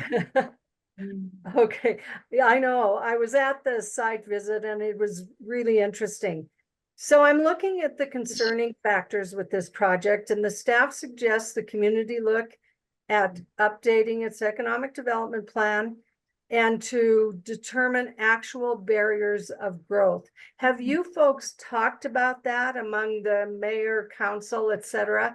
And what do you feel are some of the actual barriers to growth? We have talked about that, and as a result of the site visit, we have looked at pieces of our grant that are there, but we're not, it looks like we're trying to expand the senior center, but what we're trying to do is stabilize a workforce, and that became very, very apparent with Andy Fletcher's input and stuff. And so if we want to grow an existing business, it's not economic development, it's not always new stuff. Sometimes it's making sure you maintain what you have. You also mentioned A to A, and I'm familiar with A to A through Main Street. And I think it would be appropriate for Guernsey to do that, but I don't think it would be in our best interest to put this on hold while we do that. This addresses a lot of community services for the community, but it also addresses Andy Fletcher's need for a stable workforce. But it then would open up the possibility for more discussion to say, you have some things in place.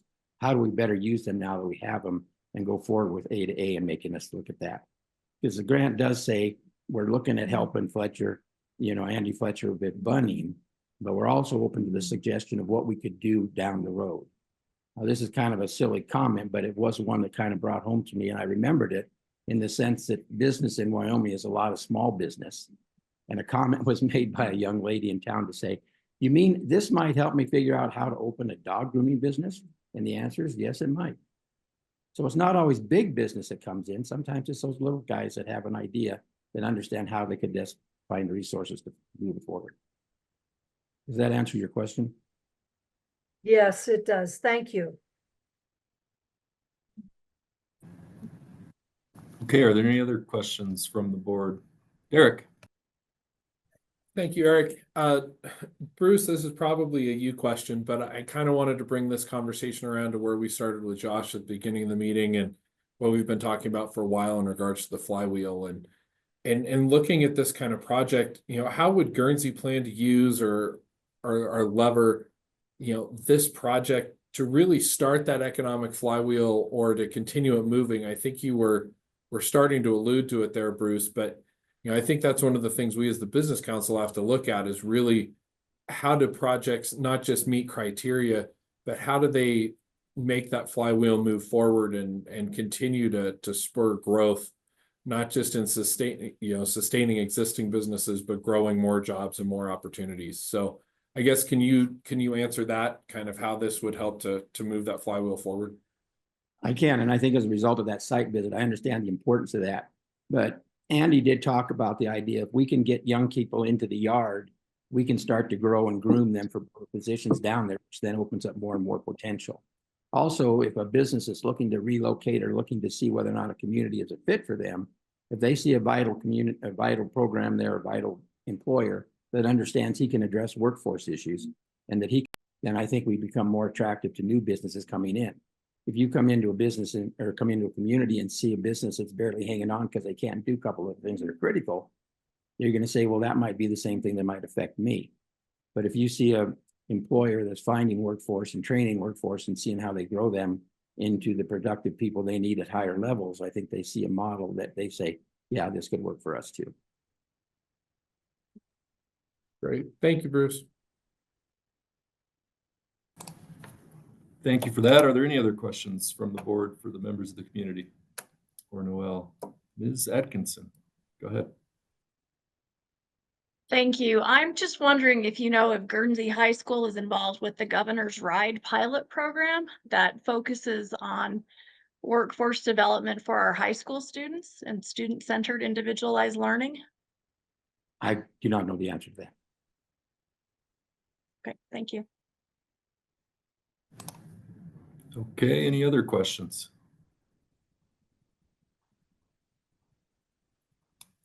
Not seeing any, so Mr. Durrell, go ahead. Thank you, Mr. Co-Chair. Quick question for the folks that are at Guernsey. Bruce, you mentioned that it is sometimes economic development is maintaining what you already have. Help me with the revenue picture in Guernsey and how you're able to maintain what you already have, let alone an expansion of a building. So can you talk to me a little bit about the community's revenue picture and how you plan on handling the operations and maintenance of an expanded building? I can, in the sense that if your question is, will we have maintenance problems because we have a bigger building? The answer is there's a lease involved in which the town has indicated that they would take care of the maintenance of that building. So there is very clear parameters as to who's responsible for the maintenance and upkeep of that building. And so the city, assuming the town understands that that is their criteria and that their responsibility. But in the application, there is a lease with the senior center that spells out very clearly who will take care of what, and general maintenance of the building is the responsibility of the town. Thank you. Thank you, Mr. Brown. Yeah, thank you, Mr. Co-Chair, and to the members of the Guernsey community, I also attended the site visit. I really thought that, and do think that it's a legitimate request. I did spend time going through the projects and visited with some other people later, and so I do think it's worthy of consideration. So I just want to mention my view at attending the site visit and visiting with people, even some late. Thank you. Thank you, Chuck. I'll check one last time to see if there's any questions for any members of the community. If not, Bruce and Andy, we really appreciate you being here. Thanks for carving out time, and we'll turn you loose. Thank you again. Thank you.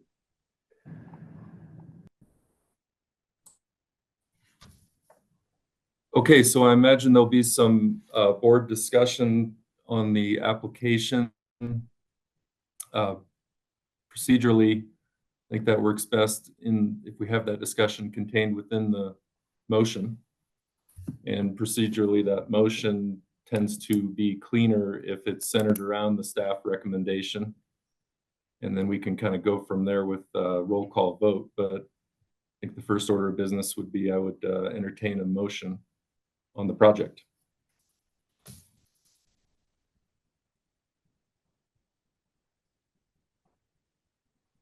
Mr. Chairman, I'm happy to move approval, and I always find it hard when you vote an affirmative for a negative. So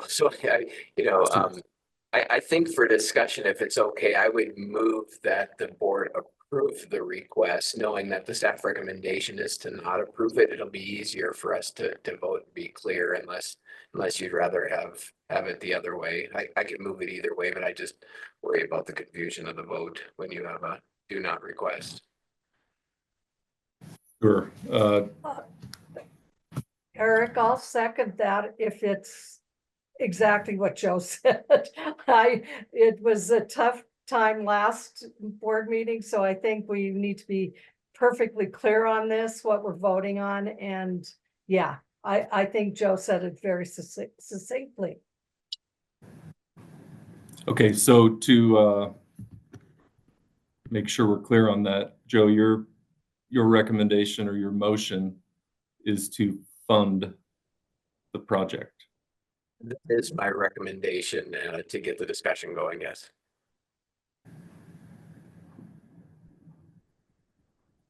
Okay. And Kathy, you have a second on that?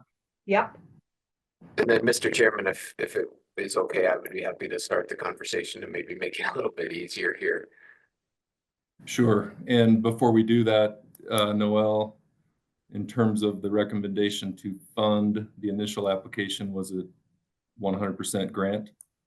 Correct. Yes, 100% grant. Okay. So the motion is, if I have this right, Joe, to fund the project with the grant, and that's your second, Kathy. Okay, we have a first and a second discussion. And Mr. Chairman, if I could start us off. So I will be clear, I am going to vote against the motion, which does align with the staff's recommendation. But I wanted to just say one thing, especially as we move, we opened today with Mr. Durrell guiding us through this shift in where we're putting these types of funds and moving to business committed and those types of things. And I still struggle with the fact that if our intent is to move away from some of these other areas, which I agree with, that we still have that option open to communities. It sends an interesting message. And I know that statute guides some of that, but I'll share that. I do believe that the state needs to find a way to help communities, especially communities that don't have expansive resources to invest in themselves, because livable communities, quality of life is going to drive where people want to be, and where people want to be is going to drive economic activity. And that is going to become increasingly important in the future, and it already is. And so I do believe the state needs a mechanism, and as Josh knows and other know it. I hope we can push hard to create a mechanism where those types of funding opportunities exist, and communities can come forward and focus on community development, and especially for those that are willing to put their own skin in the game, as Guernsey clearly is. There should be a mechanism for it. But I think we've set the stage and moved in the direction to say that's not the BRC program. That's not the program. That's not where we want to put those funds. And so while this is a laudable project from a community development perspective, I think it is a hard stretch to believe that this is a major economic driver for economic activity in the state or in Guernsey. And so for that reason, Mr. Chairman, I'm going to vote against the motion, and just wanted to get that on the record. Thank you, Dr. Schaefer. We'll go to Ms. Tomasi and then Mr. Brown. So I agree with what Joe said, except I am pro funding this project. And these are my reasons. They are taxing what they need to tax. And I know we look at that. They have the extra cent, they have the specific purpose. They are trying to do what's good for that community, which involves the whole county. But the town of Guernsey is looking at it like this is a project that might help bring people and help retain what we're trying. They're a business that we're trying to retain in the state of Wyoming. I just think the match amount is incredible. I think the partnerships with Bunning and with the economic development folks in Guernsey are incredible. I do, again, as I stated in the beginning, I do appreciate the fact that we are trying to get jobs and build economic development, etc. However, we have these in our regulations. We have community enhancement. I think this is a great project to use it on, and I'm going to vote to fund. Thank you. Thank you, Kathy. Mr. Brown. Yes, thank you, Eric. I did speak earlier, and just to echo Kathy's comments, I am very familiar with that community, as many know. They work very, very hard at economic development, their needs and within their capabilities, in a very small community, and I think they're just doing an admirable job with what they have. This would be a huge boost for them. I think it's a legitimate request. So I'm going to be voting for it as well. Thank you. This is Elaine, and I don't have the ability to raise my hand. I've lost all of my icons, and I'm apologize for that. You know, I too am going to vote for funding this program, and it's again, and Josh, I don't want to take away any emphasis from the addition of jobs and the amount of money, the wages that are out there and the things that have been done. But when you look at the map and look at where those stars are, they're not by Guernsey, they're not by Lovell, they're not by Kemmerer, they're all by the very larger communities. If you don't have basic services at the smaller communities, how could you get a gun manufacturer to come to Guernsey and start a small, can a gun manufacturing business work in Guernsey? Can a rail car service repair start in Guernsey? Well, if you can't get your basic services in a small town, then why would someone want to come and build if they already knew going into the project that they had to drive miles to get library books, to get high-speed internet, to get a flu shot, to get senior meals for their mom that's tagged along when they moved to Guernsey, or that is still in Guernsey, or that they've come back to Guernsey because they know mom needs some extra help. It's a death knell for small communities if we can't keep basic services there, and community enhancement may not fit this bill exactly, except for the high-speed internet and the library services and the ability to serve meals. So I'm a yes vote on this to fund this project. Thank you, Elaine. Melissa. Thank you. My internet is a little bit sketchy, so I hope you can hear me and bear with me. I'm going to vote against this project.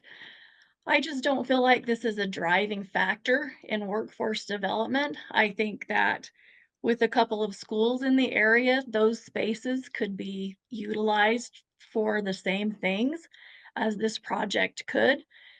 Not that this project is bad in and of itself. I just don't see that it is something that the business council should be pushing forward to really see the benefit of workforce development.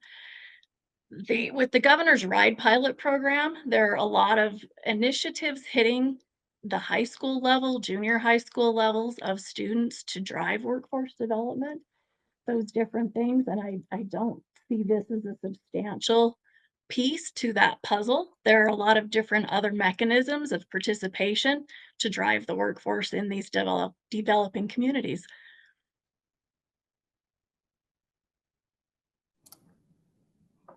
Thank you, Melissa. Oh. Did everybody else lose her there too? Okay. All right. Any other discussion? Mr. Smith. Eric, I'll jump into the conversation here a little bit too, since I think I'm one of the only ones left. This is tricky. I think there's definitely community value here in this project, and as Bruce described, I think what's also difficult is we've seen a couple different projects that have come to us within the last 6 months to a year that have kind of been funneled to or through the business council that ideally should be flowing through a different style of program, and whether that's facilitated by the business council or somebody else, I'm not quite sure. I think, you know, there are comments on both sides of this discussion that I would echo. I think there are resources and alternate uses other than going through the business council for funding for these projects that, you know, kind of back to the question I asked, aren't necessarily driving the flywheel in the way of other projects that we're looking at. But I do realize also that when we're looking at these projects for a Guernsey or for a Kemmer, those projects will look very different than they do for a Casper or a Laramie. So those are kind of my thoughts. I would love to see a further discussion and further work going forward on how these projects perhaps better fit into the greater picture, whether it's for the business council or the state on the whole. Thank you, Derek. Is there any other discussion on the motion? Any other discussion? Okay, seeing none, so we'll move to a roll call vote. And again, the motion is to approve the funding, $750,000 grant to the town of Guernsey.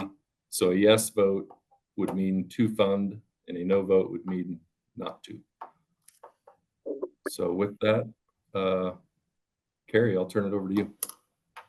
Okay, Mr. Arns, No.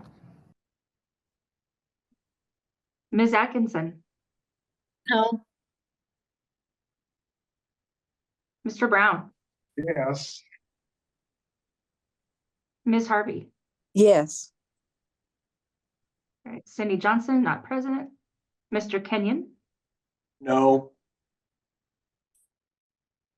Mr. Lance is not present. Mr. Law, not present. Dr. Schaefer, No. Mr. Smith, No. Ms. Thayer is not present. Ms. Tomasi. Yes. Okay, that would be 3 yes.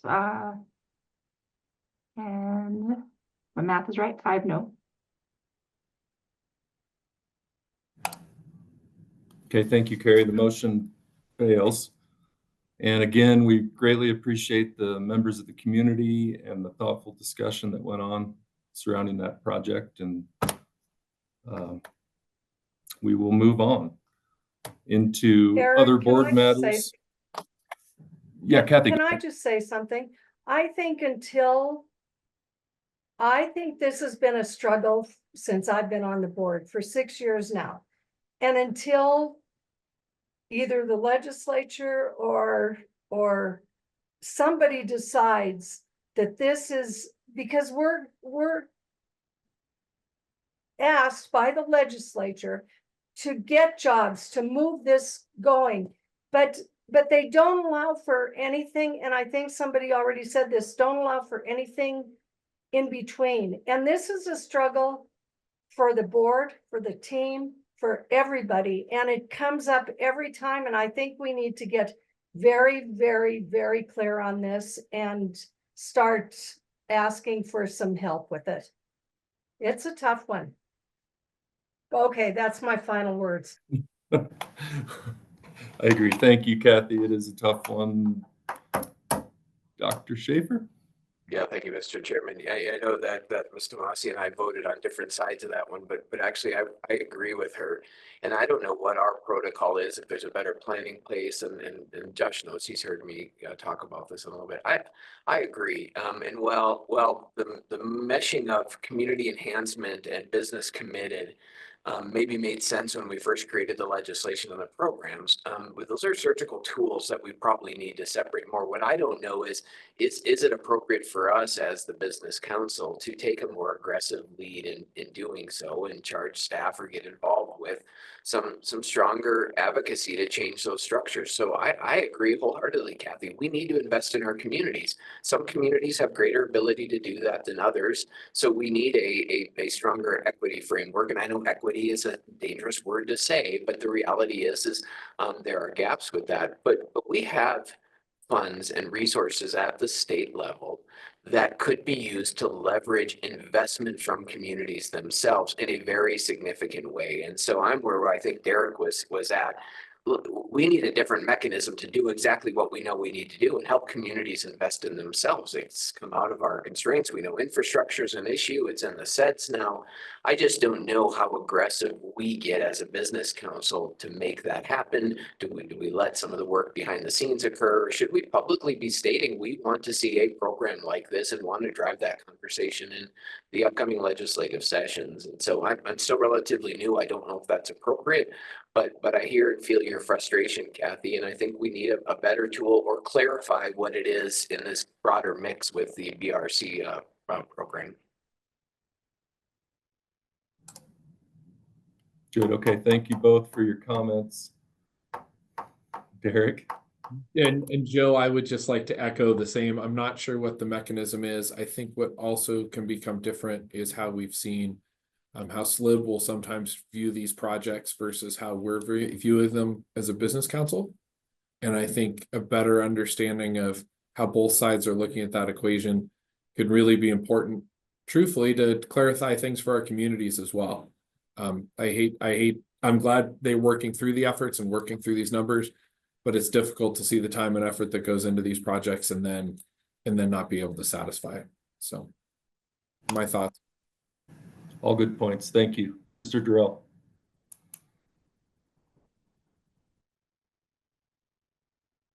Yeah, thank you, Mr. Co-Chair and members of the board. Thanks for the vote. Thanks for thinking through this critically, and thanks for the challenge that we all face. Like, this is a real challenge.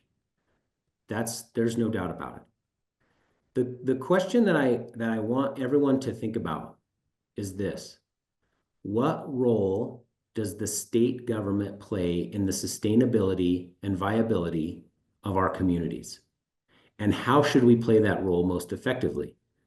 Now, I believe there is a role, and I believe the state's playing a large role in that sustainability and livability and viability of our communities as they are today.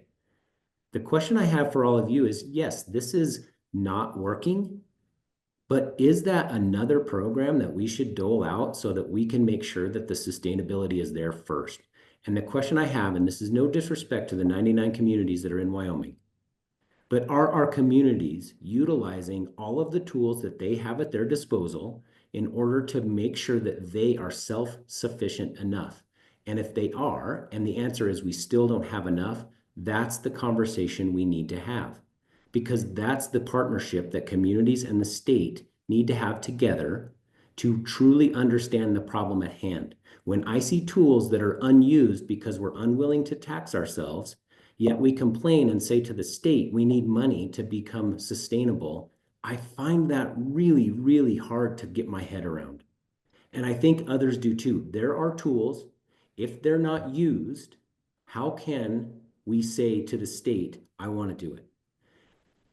There are many metaphors. There are a lot of ways we could explain this in other ways, but I just want everyone to remember that there needs to be, one, a partnership between communities and the state. And two, this problem that we're talking about is actually not going to be solved by a state program or for all of the communities filling up their sales tax so that they can use it for economic development. It's bigger than that. But if we don't raise that issue and we don't illuminate the problem that our communities truly face, we're not going to come to it. I don't think we should put the wrapping over it and just frost over it and make everybody feel good. I think we should face these issues. I think we should all exhibit as much leadership as we can. And instead of trying to feel good and utilize state funds that we might have today, I think we should get down to the root of the problem and start talking in real terms. And so I'll leave it at that. That's going to be my mission. I clearly have a lot more work to do. I do think it's appropriate for the Business Council to represent that to the legislature and to others. I absolutely feel it's not just our opportunity, it is our privilege and our responsibility to do so. Thank you. Thank you, Josh. Okay, so we've reached the finale here. Just a couple other items. Under other board matters, we have a nominating committee for the 2025 board officers. That nominating committee will be Kathy Tomasi, Joe Schaefer, Melissa Atkinson. That committee will work between this meeting and our next meeting, our next quarterly meeting, which will be in February, to put together a recommendation to the full board in February on the upcoming slate of officers. So we appreciate all three of you being willing to do that. And with that, I just appreciate everybody's energy and time today. We have upcoming meetings. SLIB is on February 6th. We have standing committee meetings the week of February 10th. And the next regular meeting will be in person, February 25th and 6th in Cheyenne. And with that, I'll check with you, Josh, one more time. Do you have any other closing remarks on your end? Mr. Co-Chair, I do have one other closing remark, and I appreciate the moment to do this. One of our board members who was unable to join today as she was ill is she's stepping down from the board because she's stepping up to do really, really hard work in the legislature. And I want to thank Pam Thayer. She's not here today, but Board Member Thayer has been a very solid board member for us. She has been very active in all the committees that she's worked in. Pam wears a bunch of hats, and she's adding a new one in the legislature and representing Carbon County. And we want to wish her well in that. And we also want to thank her for what she has done for the Wyoming Business Council, because I think if you've ever been to Rollins, you know that there is a Pam Thayer fingerprint on just about all of the cool stuff that is in Rollins. And I think that it says a lot. I'm looking forward to what she'll bring to the legislature. I think she's incredibly practical. She knows what goes on the ground, and she will be able to represent communities like Rollins and others in Carbon County in a big way. And we just appreciate her efforts, and frankly appreciate that she's taking a bigger leadership role in the state. So thank you, Mr. Co-Chair, for giving me the opportunity to say thank you to Pam, even though she's not here today. Thank you, Josh. And yeah, we're excited for Pam. We know she'll do great work in the legislature. So unless there's any other board discussion, we'll entertain a motion to adjourn. So moved. Thank you, Derek. Thank you, Joe. Any discussion? All in favor, say aye. Aye. Aye. Aye. Aye. Any opposed? Okay, meeting adjourned. Merry Christmas. Merry Christmas to everyone. Holidays. Thank you. Happy holidays.